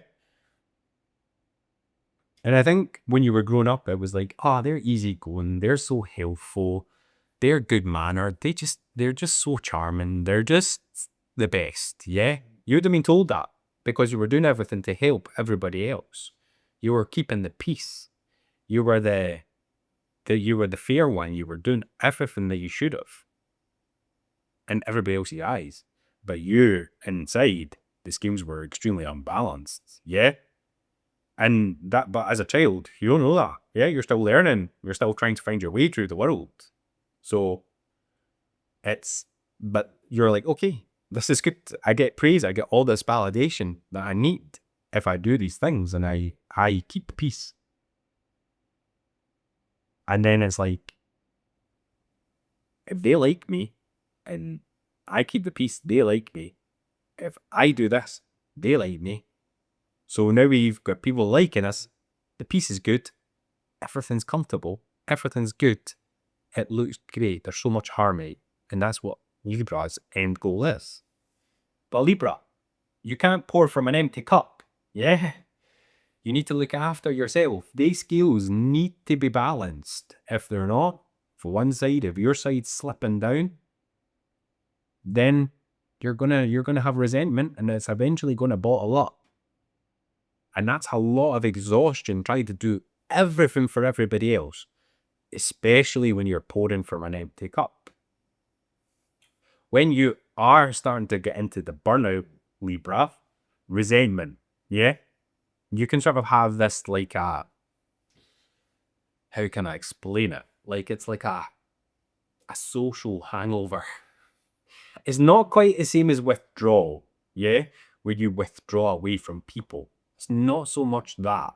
You might, but it's more, I just need some time for me, yeah? Like, I need to sit with me, because going out is exhausting. Like, that's too much to be around other people just now. And that then, you're not used to dealing with that. You're not used to dealing with your own emotions. You're not used to having nobody to bounce off of. You're not used to having, okay, I'm in charge of both sides of these scales now. Which can lead you to sometimes being neutral. Yeah. And where you're not like, you're just neutral to everything. I think as well, when you're on your own, or like even if you're not on your own, it can also lead to decision fatigue, where you're starting to like spend so much time. It's kind of like Virgo, where you're in that analysis paralysis sort of a state. But it's because you've got to weigh up the options. If I do this, they'll not like me. If I do this, I won't like it. Who's right? I don't know. I'm kind of just better just staying in the middle. Yeah. If I don't have to make that decision, it's good. And that's kind of to your detriment, Libra, at this point, because now you're already going for burnout. Your body's crying for you to give it some love, but you're so used to helping everybody else. And when things do get to boiling point, Libra, and when things you're starting to crack, that shows up as passive aggression. Yeah?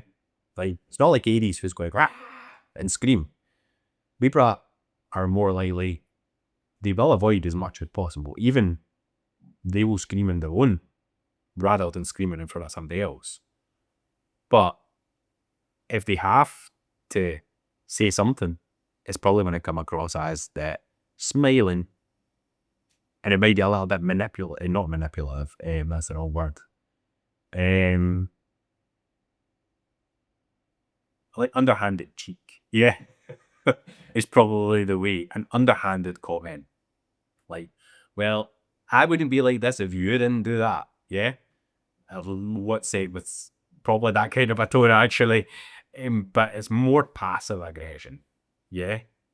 Than direct conflict. For you, Libra, to get out of burnout. Now, obviously, this video, I'm literally 10 minutes per sign, I think. So I can't get you out of burnout in 10 minutes. Yeah. But these are some things that you can do and bring into plays. So make sure you're good first. You need to make sure, put time in your diary, do whatever you want, but make sure you are inclusive. Yeah. Make sure you're getting just the same as everybody else from yourself. Yeah. The thing is, if you're pouring from a full cup, Libra, you're able to be the best version of you in front of everybody else. Yeah? You don't have to show up with a smiley face when inside you're screaming, because you've done the work to deal with your own emotions and deal with things yourself. And that's the thing that I would work on, is just making sure that you've got time for you, to have that comfort, to have that stability, to have that stuff on your own. And then you can go out and do the other stuff and be the social butterfly and be charming and be helpful for everybody else. Yeah? And it's okay if not everybody likes you, Libra. Yeah? That's the hardest thing for a Libra to understand. Again, Libra rising, I get it. But the thing is, when everybody doesn't, when not everybody likes you, you attract the people that do like you, and they'll be your ride or dies. Yeah? But if you are then just trying to get everybody to like you, then that's a recipe for disaster, because it builds your resentment. It builds all this stuff up. Because these people that they might like you because you do all the nice things, but they won't respect you as time. Yeah? And again, with Libra, similar to Taurus, when they've got a business, they tend to undercharge because they don't want to upset.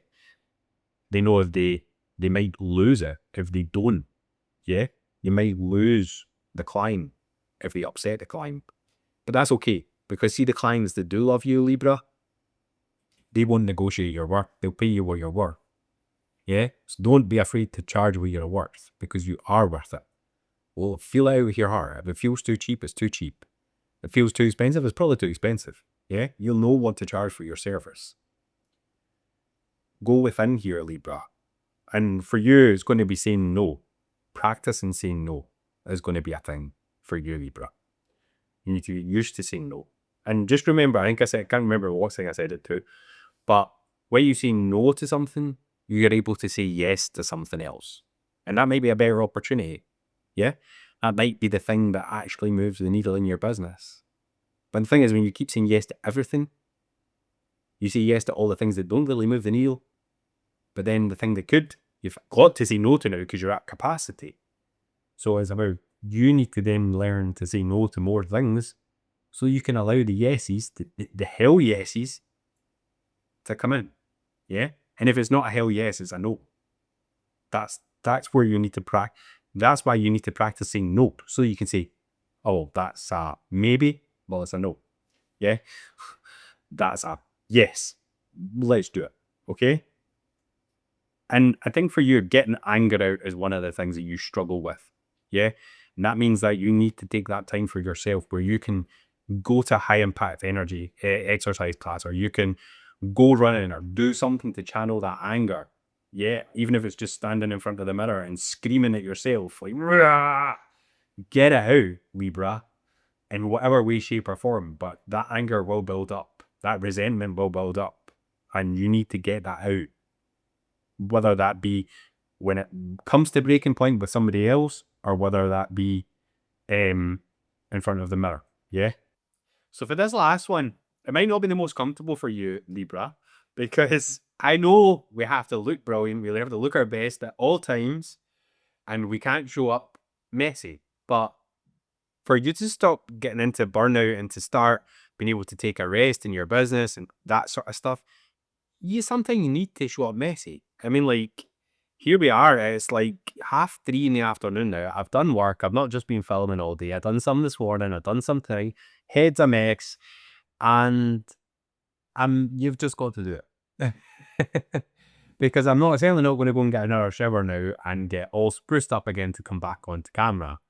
So that would be adding more time, more effort. And when you're burnt out, the last thing you want is more effort.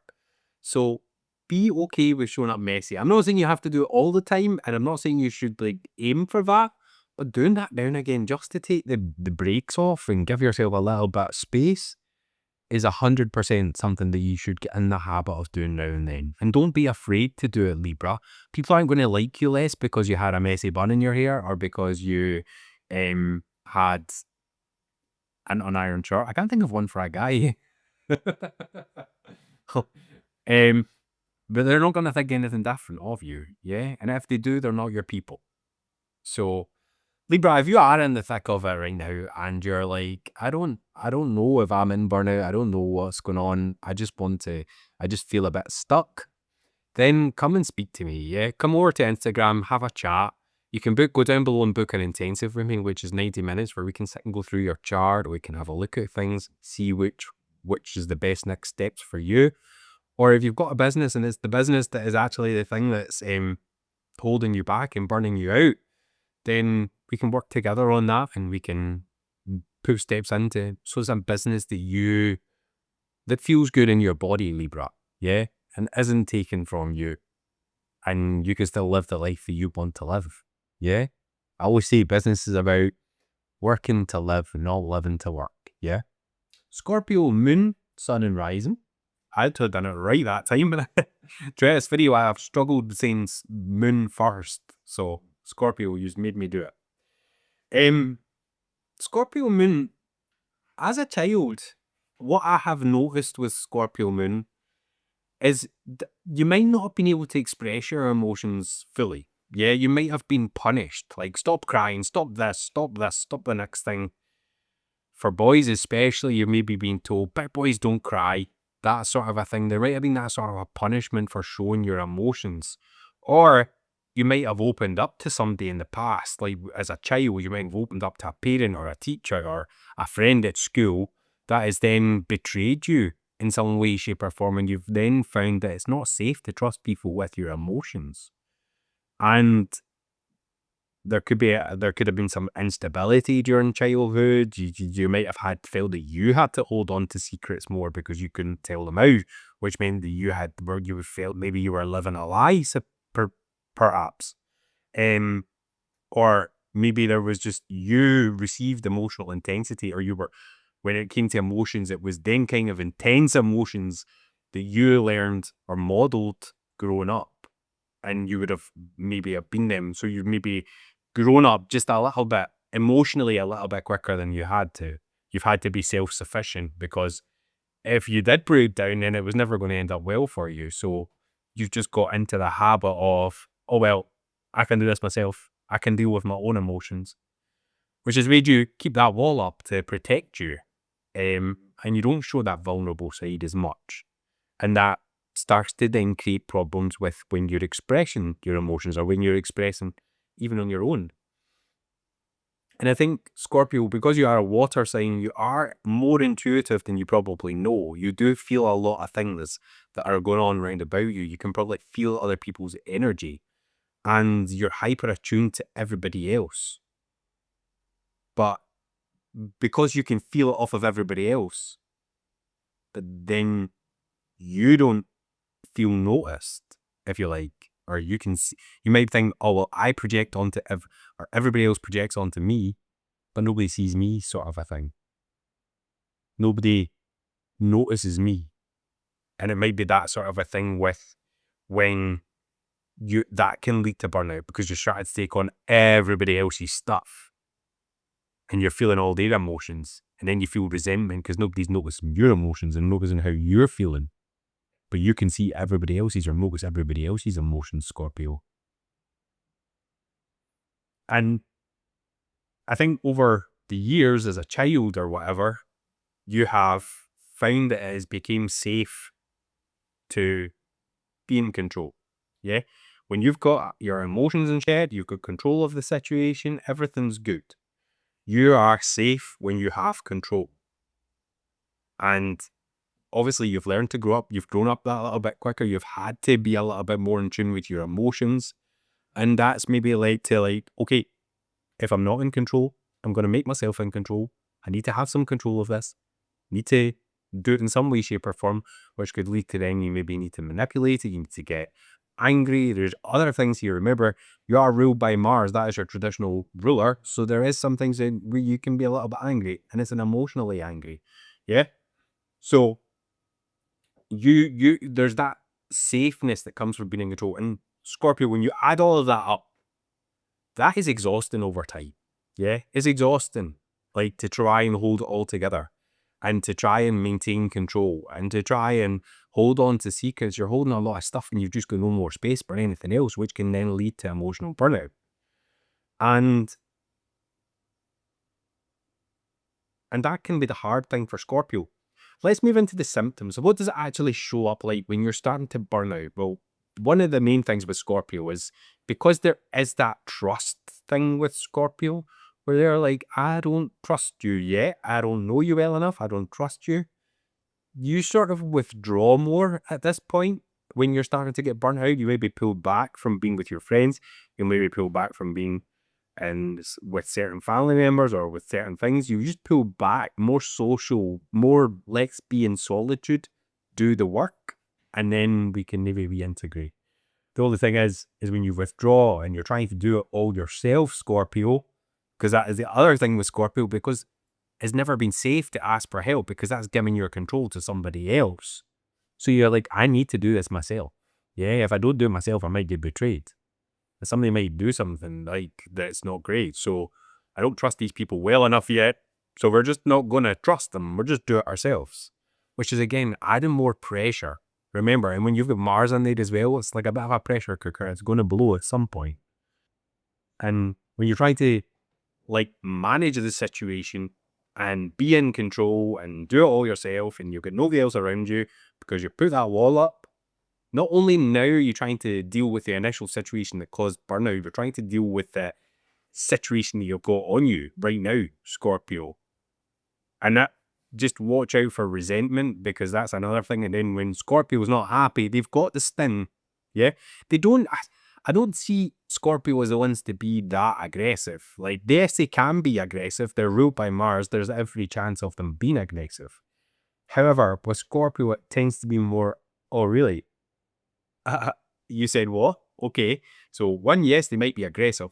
But two, it could be more like, oh, I'm going to hold a grudge and then I'm going to get you when you least expect it. Yeah? There could be more manipulation going on there to get back at somebody. Yeah? So as much as it could just be a punch in the face, there could be that sense of like, oh, really? I'm a water sign. I'm ruled by my emotions. I'm going to emotionally tear you down. Yeah? The one thing I've learned with a lot of Scorpios, and I'm a Scorpio, don't like judge, but a lot of Scorpios, they will learn everything they can about other people. Yeah?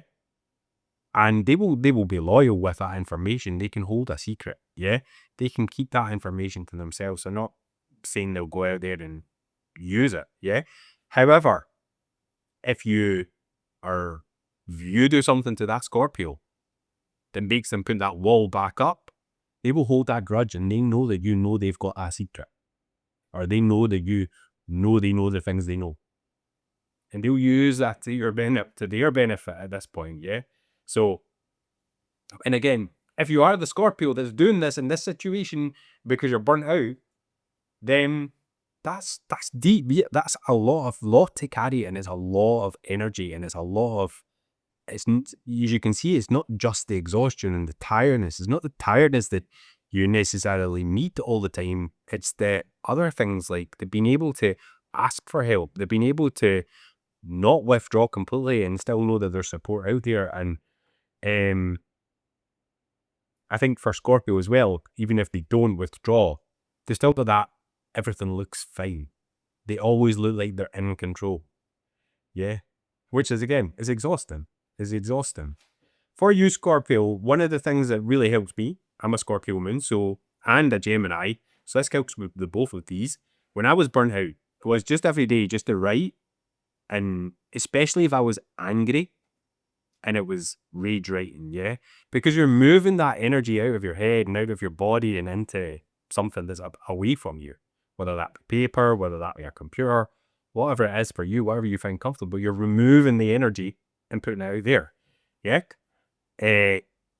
And just slowly, like with the people closest to you, just let them in a little bit. Just let them in. There'll be somebody there that might want to help you. And I remember, like, when I was burnt out, Scorpio, and I'm a Scorpio moon, so this is me just as much as you. When I was burnt out, the asking for help was the hardest bit. Yeah? The asking for help was the hardest bit. And that's because you've always got that sort of, you're always looking over your shoulder sort of a thing. Like, oh, but then if I ask for help, then they're going to think X, Y, and Z, and then they're going to judge, and then blah, blah, blah, blah. And the majority of the time, Scorpio, they're not. Yeah? Especially if they really care about you. And we all know, like, well, maybe we don't all know, but Scorpio, when you are with somebody, or when you have that relationship or that bond with somebody, you are a ride or die. Yeah? You are loyal to the end. So these people, that you're loyal to the end with, just let them in a little bit. Let them help. And I think the other thing, because you can feel so much, Scorpio, and that, again, can bring you in, and it can sometimes feel like you're there for everybody else. Like we said, Scorpio will go unnoticed. Yeah? The quiet one. But you're not everybody else's pre-emotional support human. Yeah? Can we just get 5 minutes with you? I need to chat. I need to unload on you. I need to give you my emotions. I need you to hold these things because I can't hold them anymore. You might have that sort of aura around you where people want to tell you this stuff. But you need that time where you're like, no, I'm not a free emotional support human here. Either if you are a coach, then yeah, you can have that time with me, but we need to have it in a scheduled sort of environment where Scorpio has got control, yeah? And have off time as well, yeah? Off time, like that's the exhaustion. You're dealing with that. Have time where you rest, have me time, have Scorpio me time. And the shadow work, I don't need to tell you this, Scorpio, because you're very, very comfortable with shadow work, most of you.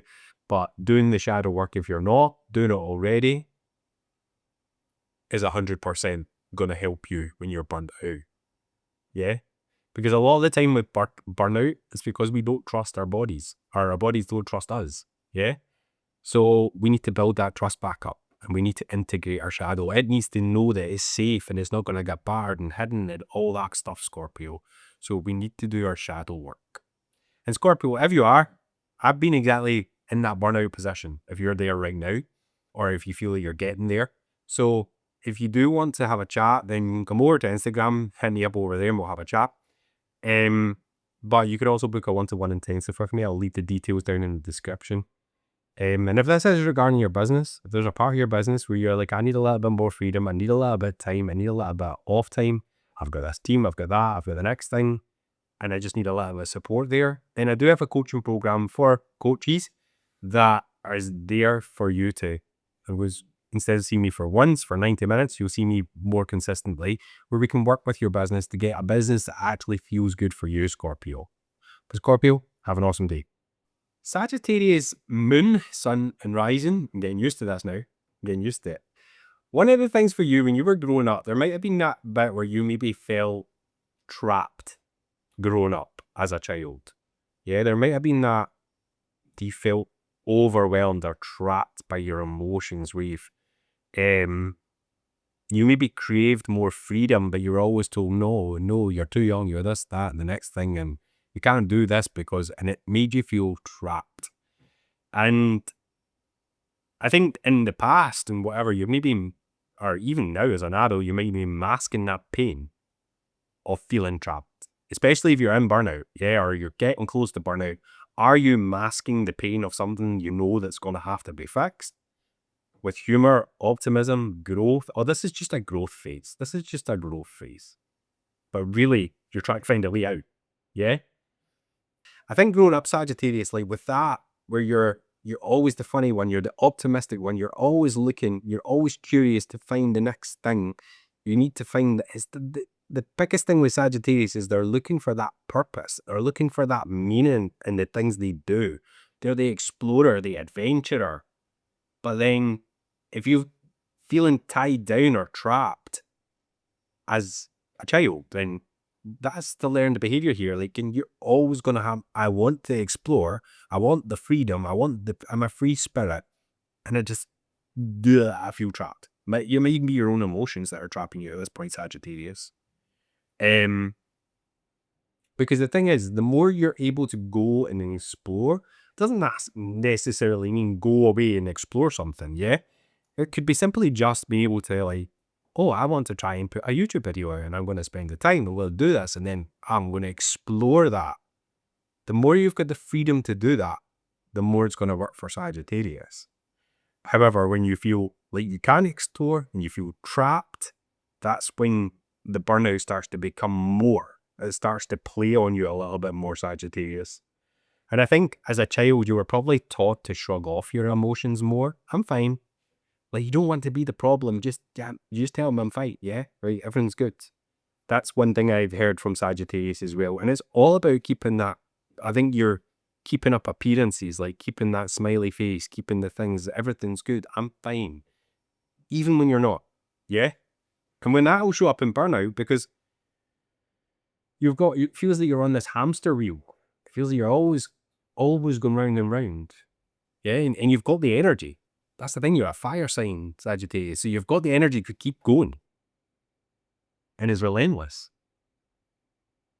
But then what happens? You crash. And you'll crash hard. Because you're relentless with what you're trying to achieve. You're relentless about trying to break free from this. And when you crash, you start to lose your motivation. You lose your motivation, Sagittarius, for what you used to love. Because you've not got the energy to even think about it. And it, like, as much as that is more Sagittarius, there are a lot of other signs will feel that too, like with the losing pleasure of the things that they used to love. You might feel disconnected from I don't even think you would say, I feel disconnected from my purpose. But you do. Yeah. It just might feel like, I just don't feel like I'm on the right path. I don't feel like I'm on the right track. When you're burnt out, it's clearly not the right place at the time. So you're disconnected from where you're actually, you can't explore, you can't do these things. So it's more like, it's that trapped feeling, and you're disconnected from that growth and where you want to go. Which creates more discomfort. And again, if you've been taught as a child to shrug off your emotions, to get on with it, to not let things hold you back, and then as an adult and you've got burnout and that's holding you back, then you might try and avoid these emotions, which makes the burnout get bigger and bigger and bigger. And again, something, Sagittarius, we know you're honest to a fault. Yeah, honest to a fault. So there can be that little bit of an irritability, a little bit of bluntness at times, which, because I have not got the time to go and conquer the world and explore the world and deal with this emotional burnout, because I've not dealt with it. I've not got the time to do both, right? And I've not got the time to listen. And then you see it, like, oh, I didn't even know I could have said that. I didn't even know that was going to come out. But this is what's, all these things I've got to go and explore, can't explore because I'm trapped here. This is in my case, and this is how the bluntness comes around.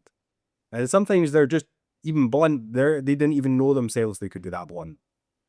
And this will show up definitely more when you're trapped.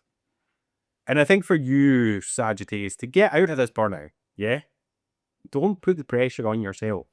Yeah, don't give yourself added pressure, because I know that when you're trying to get freedom and you're trying to break free from the chains and whatever else, and you've got that relentless drive to do so, like, you need to maybe just embrace being bored a little.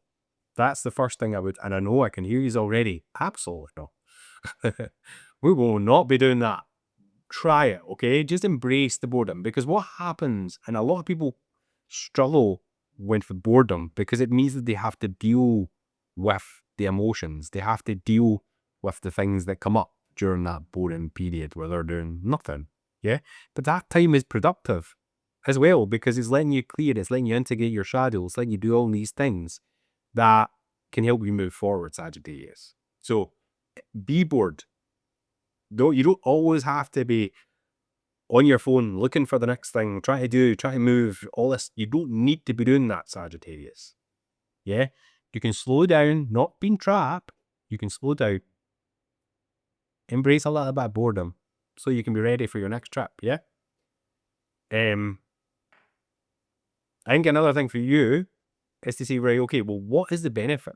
Like, yes, you can do all the other stuff. You've got your whole life to do that stuff, yeah?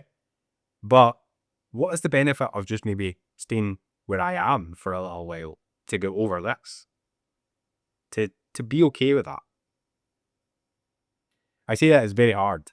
I'd say Sagittarius out of all of them, because you've got this urge to go and explore and you don't like feeling trapped and all that. It's very hard, because the things that are going to help you is more staying still, more trapping yourself, if you like. And I think when it comes to the things that you are doing, are they actually leading you to where you want to go? Yeah. Are they, if you, just because you want to travel the world, do you have to travel the world to actually accomplish what you're trying to accomplish? Yeah. Use your energy for purpose. And I think you've got a lot of energy, Sagittarius. You come in, you're like a fire sign, you're burning all the time. Yep. But are you using it for good all the time? That is actually moving you towards where you want to go? Or are you a bit like a firecracker? Yeah? Because you're directly, like, you're quite similar to Gemini, and Gemini can tell you all over the place. And we know that Sagittarius and Gemini are very, very similar. I think for you as well, because you don't like to be trapped, you don't like people to know all the gory details because, well, if they know, then they could trap you. So you maybe like to keep things more to yourselves. Like we said, as a child, you were probably taught, let's shrug this off, let's deal with it. We deal with our stuff ourselves. I'm fine. That sort of a thing. But I would have a safe person, Sagittarius, because, like I said to Scorpio, we don't have to do it all ourselves. Yeah? It's exhausting trying to do everything yourself. Sometimes you need to ask for help. And that's okay. It doesn't make you weak. It doesn't make you anything. It's not holding you back either. You can go and explore that next thing you want to go and explore. It's just a little time to be okay with being where I am, so that I know that tomorrow, when it comes, I can then work on the next bit. And I think this is definitely not one of the signs that's going to need extra naps. As long as you're getting decent sleep, make time to move that energy through your body. Yeah. Do your exercises, like go for walks, do all the stuff that's movement based. Take up yoga, because movement's going to help you move that energy, all that fire energy through your body. Yeah. So do some sort of a movement so that things aren't getting stale and stagnant, Sagittarius. That will serve you well. And if you are in it, Sagittarius, and you're like, yep, I'm feeling like I'm trapped. And I think that is like why I'm burning out. I'm trapped in my body even. Maybe like I feel trapped in my body. If that is the case, then you can come and book a one-to-one with me for 90 minutes, where we can dive into your full chart, because there will be other things at play, whether that be your sun sign, your moon, your rising sign, as well as your moon sign. So if you are feeling trapped, or there is something that you're maybe just not happy with, you're feeling burnt out a little bit, come and speak to me. Yeah. If you want to chat first, you can come over to Instagram and speak to me there first. And if you have that business and you think the business is the one that's trapping you, please do come and speak to me, like that client did at the start. Yeah. Come and speak to me, and like that's what we can work with you consistently then, and not just for a one-off. And that's how I would love to help you. I'd love to help you move and build a business that actually fits your active lifestyle, but a lifestyle that does allow you to go and explore the world. Hello, Capricorn, Moon, Sun, and Rising, if you're checking out for the other signs. And we're going to look back at, like, growing up. You've probably been in a position maybe where you had to mature a little bit quicker. Yeah, you were the responsible one. You were the one that people relied on even as a child. Like, you could have potentially have had to look after a caregiver or something like that. You were the one that had to grow up faster than you would have liked. And the more responsible and the more mature you were, the more you were praised. Which has led you to build up that, oh, I can do this myself. I don't need anybody else. And I think you've probably had to parent yourself growing up. You've had to learn how to hold on to your emotions, and learn how to deal with your emotions, and learn how to process all these things yourself. Which has left you feeling that you need to be in control a little bit, especially when it comes to your emotions. You need that control, Capricorn, and you probably felt, because you did mature quickly, you've had more time to work with these things, and you maybe feel like an old soul, somebody who's been there and done it, yeah? And you could still be young at this point as well, yeah? You maybe been told or felt growing up that your emotions were weakness, yeah? You didn't feel like you could feel your emotions. You couldn't let your emotions out.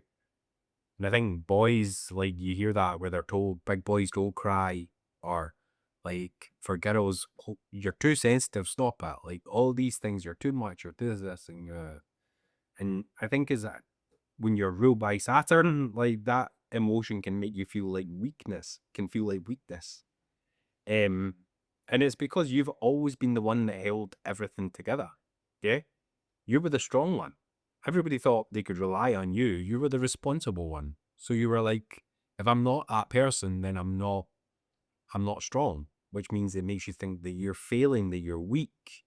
And there's probably a bit of you growing up where nobody checked on you. You were busy doing everything for everybody, making sure everybody was safe, making sure that everybody was together, being more responsible, being more mature, taking care of everything. And no one checked on you. And I think that's the biggest thing here. Like, nobody looked after you, Capricorn, because you've had to grow up so fast. The things when you start to do that and you've done it for a lengthy period of time and it becomes the norm, when you do start to hit burnout, you start to get that sort of a numbness. Like, I don't care anymore. I really don't. I've been there, done it. We're the teacher. What have I got for her? Nothing. Yeah. And I think when you've got that burnout as well, like when that's there, your body doesn't trust that it's going to lead to something good. So it's like, what's the point in feeling it? What's the point in feeling good? I don't care anymore. Yeah. And it can kind of be like you've been in that period where you've been overachieving, or where you've been doing your things, or you've been climbing the ladder of work, or you've been trying, you've been building that success. And now it's like your body's like, I'm not doing this anymore. And you're like, but we need to move. And your body won't move because it doesn't trust that it's safe. Because you've done it for so long now, it's like, if we do this, you're not going to be any happier. So what's the point? You might feel irritable, Capricorn, as well. Irritability is another thing that could come when you're like, because you're on a short fuse, when you're burnt out, you're like, you've not got the energy. So when things do start to get ahead of you, or when like you've maybe like you're trying to hold everybody together while feeling pretty depleted yourself, and it can make you snappy. It can make you grumpy. Yeah? You're trying to channel that anger into something. And then one thing I've seen with Capricorns, especially like parents, and they can be like, I'm trying to parent and I'm like losing it because I'm not losing it, but just getting a little bit irritable, shall we say, because I'm on like, I've got no energy. I'm there. I'm burnt out. Have got nothing to give, but I have to. And I know that that's maybe the points where you're like, I feel a little bit nippy. I feel a little bit irritable. You might feel like you're failing at what you're doing. You're like, I've not got this energy. I can't physically do any more to make this business successful. I can't do any more. I can't film any more content. I've done it all. It doesn't make me feel any better. So what's the point? I'm failing here. You might feel like failure. And that just pushes you further into that burnout at this point, because you're like, well, I've done it all before. I've done all the energy, I've done all the movement, done all that stuff, and it got me nowhere. I'm just back to here. So I'm just going to go back into my little, put the walls up and be responsible on my own, which that responsibility is at this point is just shut down. You can also get physical signs here, like with headaches, back pain, and these are because you're holding on to emotions here, yeah? You're starting to get headaches because you're holding on to too much thoughts, you're holding on to too much emotions in your body, that your body just doesn't feel supported anymore. So you can sometimes get back pain when you're feeling burnout for you, Capricorn. And it's because you're not giving your emotions an outlet, yeah? You need to channel them emotions into something. And I think the fix for you is practice how to see how you feel. Practice how to feel what you feel. Journal. And if you're like, yeah, I can't do, I've not got the energy to journal, talk to voice notes on your phone. Yeah. Like, just load up a voice note. This is how I'm feeling. This is what's in my head. This is what I've done today. This is that. Well, I'm drawing on myself. Just talk to the phone. Yeah. If that's easier for you, Capricorn. Nobody needs to hear this. This is between you and the phone. Or this is between you and the paper. But what it does is it empties, it creates space because you're getting it out of your head. You're getting it out, you're starting to release them emotions. Like, I know that sometimes when I'm angry, I'll sort of like get into the computer and I'll be, so that I can like, and release that anger through that way. I think for you as well, when you have been the responsible one, Capricorn, and you've been known as the one that does everything. They've got the business, they've got this, they've got the next thing, they're mature, they know what they're doing. For you, do something out of character. Yeah? I know underneath that Capricorn exterior, there is a little goofy soul. Yeah? And I say that with so much love. But I know underneath it, there is that little fun person that wants to come out and play. Capricorn, for you, one of the things that, like, it comes down to that having to have it all together, having to be in control, having to hold everything. Like, you need a safe person, somebody that you can just, whether that may be a therapist, it might be something more professional, come and see me, a coach, whatever. Like, but you need that outlet, even just a little bit of safe space where you can vent or you can let your stuff out. Somebody who's just going to listen and not try and rescue you and not try and save you, but just be there to hear and be there and hold space for you. That's going to make it really, really helpful. And that might not even be a professional, it might be a friend, somebody, just have somebody close by that's that safe person that you can like give them some of it. Yeah. And it's not that they're taking it, they're maybe holding space for you, maybe care for you, and maybe looking after you. But like giving them just a little bit creates a little bit more space for you, Capricorn. Yeah. And when you're burnt out, having that little bit of extra space can create a lot of space because every bit of space counts. I think one of the things for Capricorn is obviously, and it's the stereotypical Capricorn, is it's the high achiever. You are always wanting to push yourself to achieve, to do the best you can do and all that stuff. And like success is like where you kind of get your worth. But for you, that kind of means that you never switch off. You're always working. You're always doing that stuff. So I think for you, the best thing like moving forward is to actually set deadlines. Set deadlines and take breaks. Yeah? Do 2 hours, 3 hours, whatever it is, however long, but then take a half an hour break. Do it again, half an hour break. Make sure you're scheduling breaks and actually put them into your calendar, like with your work day. This is lunch, this is breakfast, this is dinner, this is going for a walk, this is me time. Make sure you're doing all that as well. Because again, I said this for a lot of signs as well today. You want to make sure that you are good yourself. Because if you're not good yourself, Capricorn, you can't show up for everybody else. Yeah? You have to be good yourself. And it might come to a bit where now that you are an adult or whatever, then you maybe need to start that inner child healing. The things that made you have to mature a little bit faster. The things like help that little guy out. Go into your inner child, the inner critic, the inner person, and say, look, I know what you've been through and I'm here for you. Like, we don't have to, it's not like that anymore. Yeah, be soft. Soften, Capricorn. Soften is going to be really, really beneficial for you getting out of burnout.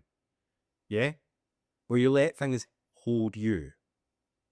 I think with a lot of Capricorns, like especially when they're business owners, even giving a task to AI or a system or a funnel, that can be hard for a Capricorn who needs to have the control of everything.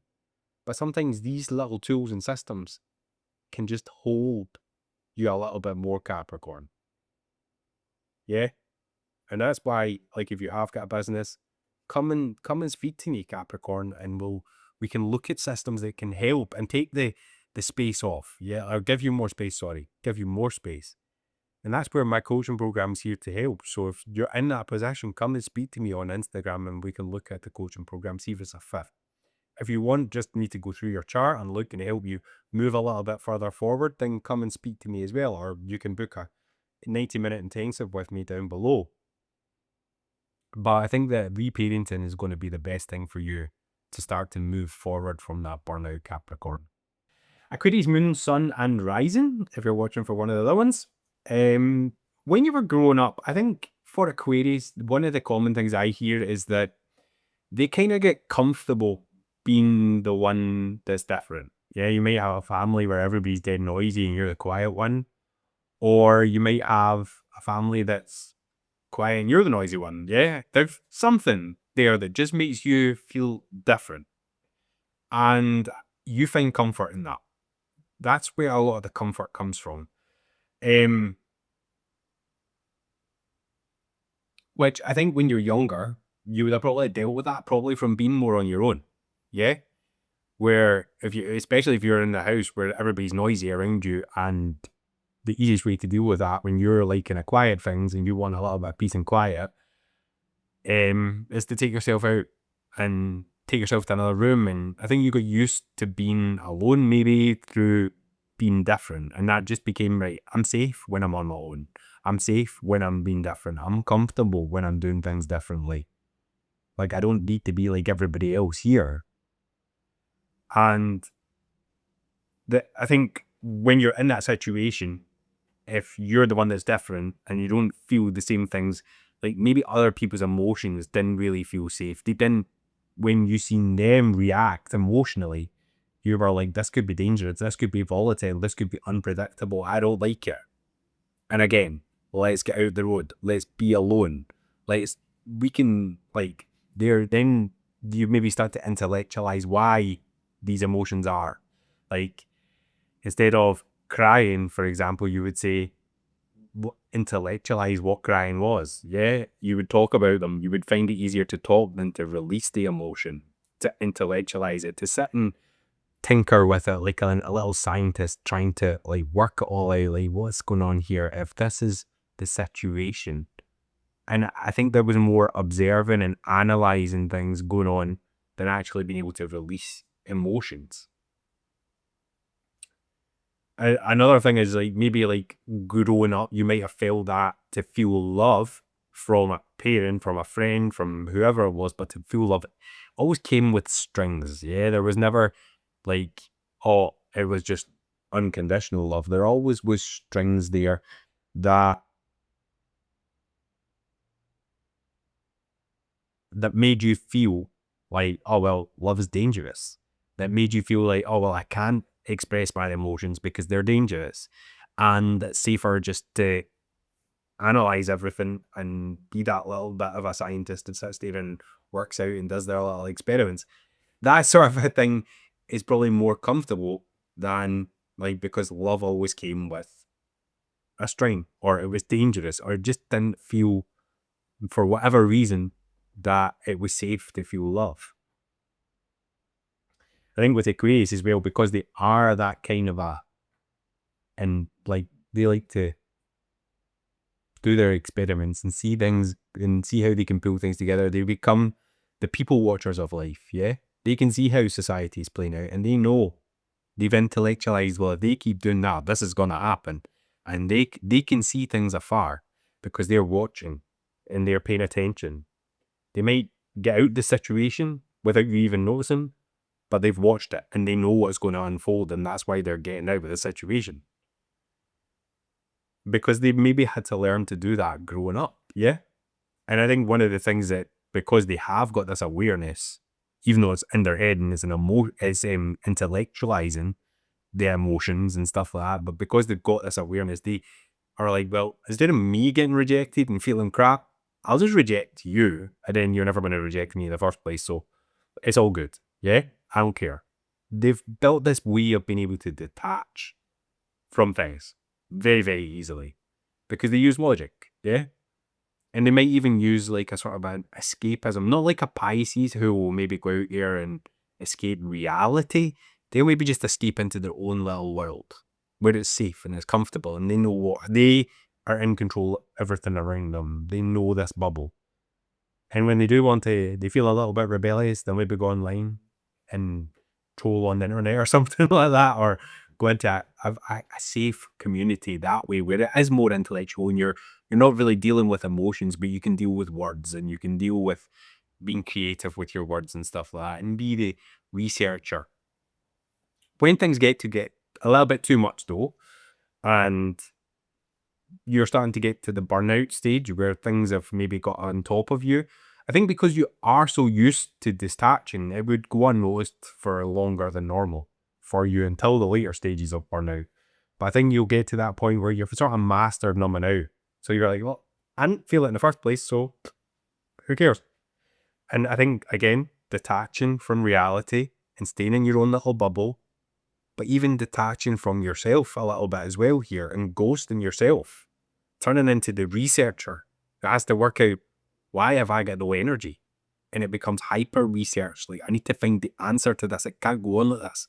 And before you know it, you've not eaten, you've not drunk, you've not had a shower in days. And before you know, you're in this little bubble of your own. Yeah. That can happen with Aquarius. And because Aquarius do detach from people around them, they might detach, go into themselves. And then a week or two later, they'll be like, nobody's ever phoned to see I'm all right. And then there's that sort of a resentment there as well. And that just heightens the burnout at this point. It just makes you feel like even worse. And I look like a ghost right now. Let me fix that for you. There we go. We're in Scotland, so the weather changes. There, that's better.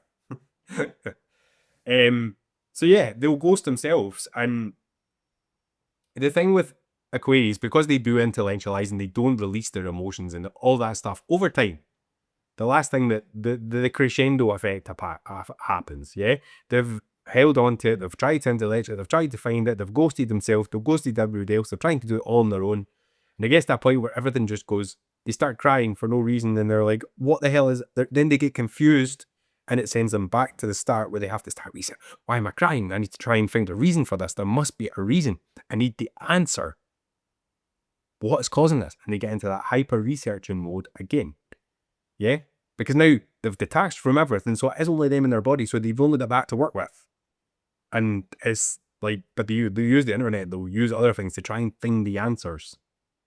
Because then they've got this, they're in their own bubble, but they don't feel safe, so they need to try and feel safe now by trying to get comfort from that. For you, Aquarius, one of the things for getting out of burnout and fixing this is going to be time blocking, but time blocking with free time. Yeah? Making sure that you're making time for you to go and be alone. Making sure you can go and be in your own space. Because as much as Aquarius, well, they're not really known for people pleasing, yeah? But they do people please and they do overgive. It's just different from the likes of Pisces or Libra or even Taurus. It's a different kind of people pleasing with that. But so having that time blocked where you've then got boundaries as well on top of that is very important for you, because you do like the alone time. You do need that alone time to detach and be on your own and sort of be able to piece the bits together. You need that time. So when you don't have that, it's going to become overwhelming, and again, it can put you back into burnout. So you need to break the cycle by making sure you've got time blocked for you, time blocked for other people, time blocked for your communities, time blocked for your work, business, whatever it is, and then you need this to be able to see it. So it's this, this time's for this time's for that, and I can work with that because I know that. Yeah? It's kind of like a Gemini who needs to understand things to a certain degree. But Aquarius are the higher octave of Gemini. I don't even say higher octave, they're just on another level. And I think for you as well, like, you are that person who is that little bit different, has got their own unique tastes, their unique little quirks, the things that they do. And it's about being able to do something pointless just for fun. Yeah? Because Aquarius I'm not doing that because I don't have the energy for that and I don't see the point in that. Yeah? Do something pointless, Aquarius. Find the fun in doing something pointless. Yeah? You can do it, you can do that and have fun with it. Like, get into research mode. What would happen if I worked out how to create paper? I've paper in my hand. I don't know. I don't think like an Aquarius, but what would happen if I done that? I'm going to research it. I'm going to find it out. I'm going to work it. I'm going to be like the scientist who's working out how to create paper. And then do that. But there's no outcome. It's just like for fun. Like, but you having that time to do that is just going to let you get into that little bit of where you feel comfortable, because it's you being unique, it's you being different, it's you being fun. Yeah, it's a different kind of fun than what other people might have. But also have a safe person, because you don't want to be doing everything on your by yourself, because it adds things that can create that exhaustion. It adds things where you've got then pressure on you as well. So you're no longer just being alone. You've then got to hold everything together as well. And that's not good. Having that safe space doesn't need to be a friend, doesn't need to be something in your circle. It could simply be like a therapist or a doctor or like a coach or whatever it is. But just have somebody safe that you can then have that rant to, that nobody needs to get. That nobody's going to try and fix you, Aquarius. Yeah? Because that will make things worse for you if you feel like you're trying to be fixed. If you feel like you're trying to be rescued. I'm sorry, but I can manage my own things. I was just telling you I needed to unload. Like, it's that kind of a thing for you. You just need to unload things a little bit and get them out of your head. Brain dumping for you is going to be really, really good as well. Like, just typing onto the computer into a document that nobody else has to see, or onto paper, writing it onto paper, whatever it is, Aquarius, but just getting the information out of your head just to create space in there. Yeah? So you can, that is really going to help with burnout for you. And Aquarius, if you are in the thick of it, you don't need to do it alone. Like I said, having that safe space. Come and book one of my intensives. Like, go down, that's 90 minutes with me, where we can go through your chart, we can work through it together, we can see what other influences are keeping you burnt out. So because it's not just a simple fix of sleeping is going to fix burnout. There's other things, and it's breaking the patterns and breaking the cycles that brought you there in the first place. So if you want to book an 90-minute intensive, you go down below into the description. I'll leave the links there. And if you've got a business that is the cause of you feeling burnout right now, then we can also discuss that. Come over to Instagram and we can see if you're a good fit for the coaching program that I have, and to see if it's going to help you, it'll be beneficial for you. But if not, we can always have a one-to-one where we can go through your chart and help you move forward from burnout. But yeah, that's it for now, Aquarius. Pisces, Sun, Moon, and Rising. For you, if we go back to your childhood, there's a big thing here with Pisces, because they're like little sponges. They absorb everything. They absorb emotions, yeah? And that can lead to, with your parents, absorbing a lot of the stress that they felt, a lot of the hardship that they felt, maybe growing up. Maybe if there was any tension between them, you would have maybe have picked up on that. You would have become really, really sensitive to other people's emotions, yeah? And in tune with other people's emotions.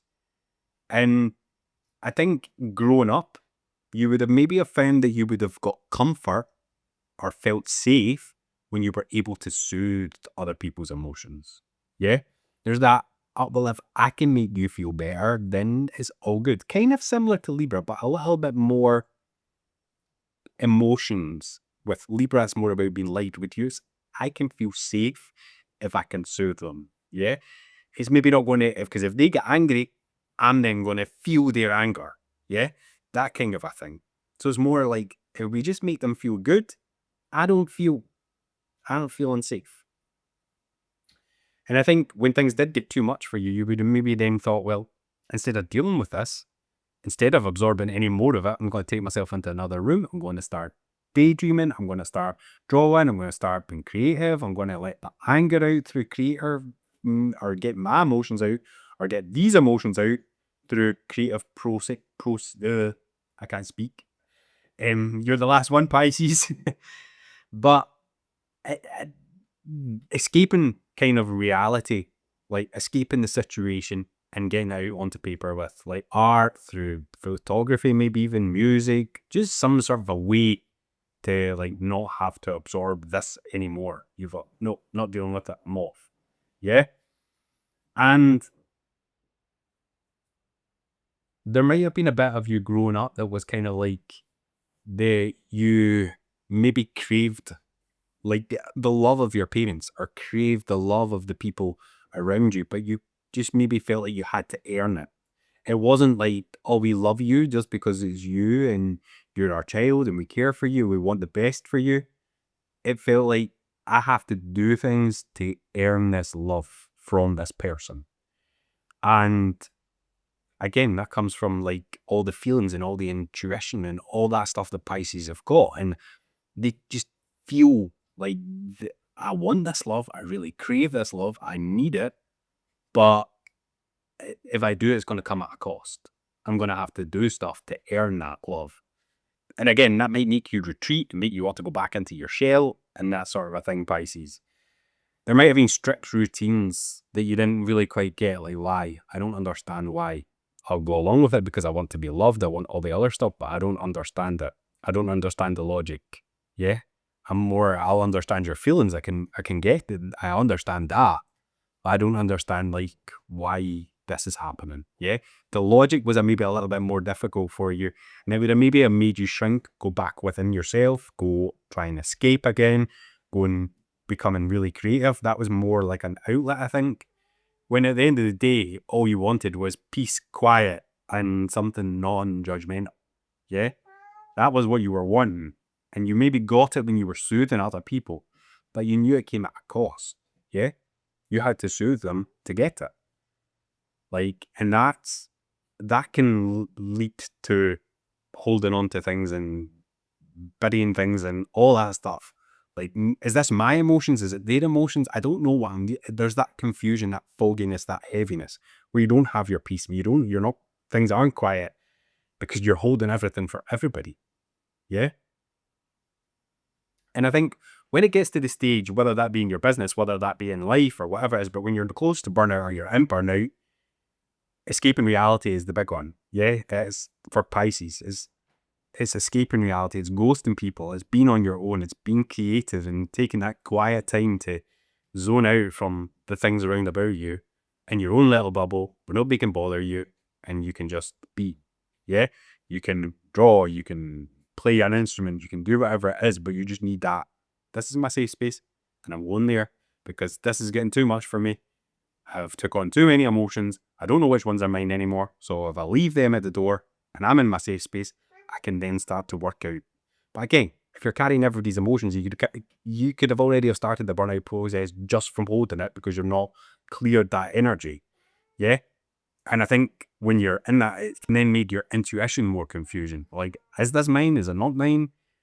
There's something doesn't feel right here, but I don't know if it's that I don't feel right. And there's that sort of a confusion going on, which again just adds to the burnout.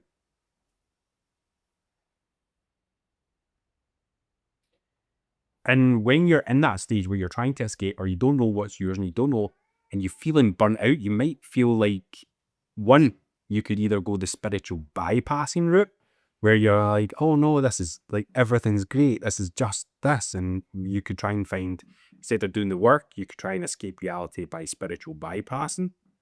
Or you could then maybe just feel disconnected from your spiritual connection. You're very spiritual, Pisces. You've probably found meaning from that sort of stuff growing up as well. So when you're then disconnected from it, it's like, again, you're starting to float further up into the clouds, like away from reality, yeah? And I think for you, one of the things when you're burnt out is going to be oversensitivity, like, you might feel more sensitive to other people's emotions. You might hold on to other people's emotions more. You might, Pisces, another thing is oversensitivity. You might find yourself having little outbursts. You might find yourself crying for no apparent reason. You might find yourself being angry for no apparent reason. And it's like, again, it comes back and then it makes you think, is this my anger? Is it my crying? Is it somebody else's outside of me? What's going on? And it leads, a lot of your burnout is going to be confused, and Pisces, you're going to like, what the hell is this? I don't know how to navigate this. I don't know. Is it this way? Is it that way? Is it mine? Is it theirs? And that can create the burnout. And it's about, for you, before we move on to the fixes, let me just say, you might end up turning to drugs or alcohol as a way to sort of numb out, to numb everything. Like, I can't cope with this anymore. I don't know what's going on.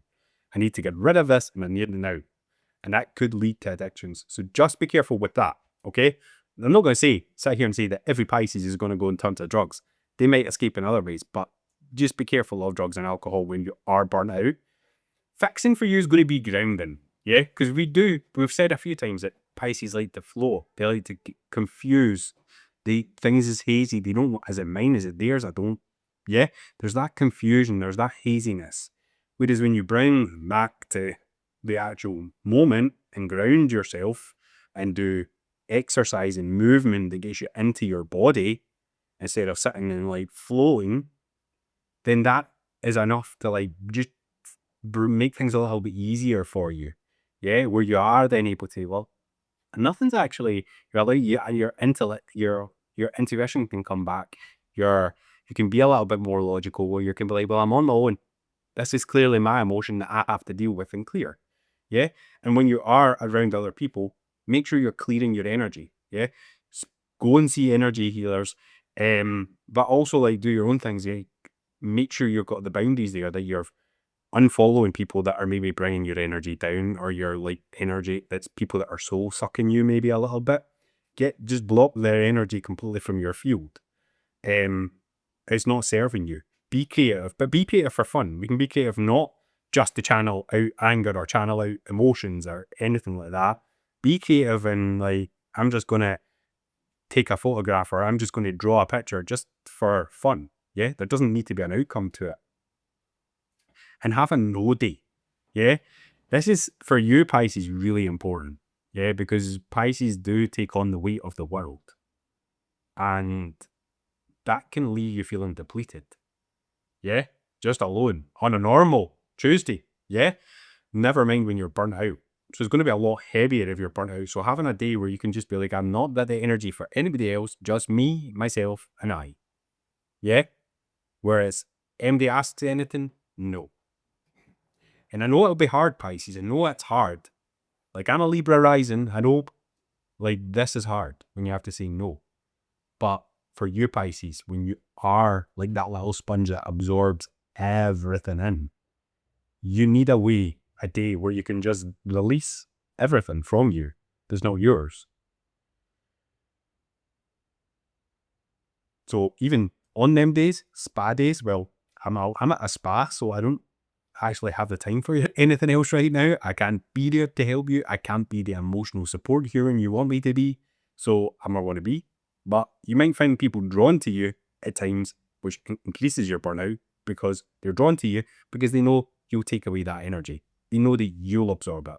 So again, it's having them boundaries where these people don't have the opportunity to pass that energy on to you. And again, for you, Pisces, having that person that is safe, it's not going to try and rescue you, it's not going to try and fix everything, and it's just there to listen. That's going to be really beneficial for you, because then they can help you work through, well, is this your own or is it not? They can maybe help you with the logic through things, because you're definitely going to be more of a feeling your way through this burnout than having the logic behind it. And with Saturn just leaving your sign, there could be that like still like, well, I feel a little bit better, but I don't know what's going on. Yeah, Pisces is it's very confusing in the waters. Yeah, because Pisces, they don't have boundaries; they're boundaryless. So they take on everything from everybody. And Pisces, if you are in the thick of it and you're needing that safe person, then that is what my intensives are for. Come and speak to me. Let's work through this together. I can, like I said, I can help you distinguish if this is your energy or if it's somebody else's, or we can just work a plan to get you out of burnout. And if that is with your business, I have a coaching program where we can work with you there for over a period of time, to help you build a business that does feel good and it doesn't have you taking on the weight of the world, and that does fill your whole emotional, physical, mental, spiritual needs. Yeah, that makes you feel good in your bones, in your aura, and everything. Yeah. So if that sounds good, come and speak to me, and have an awesome week, Pisces.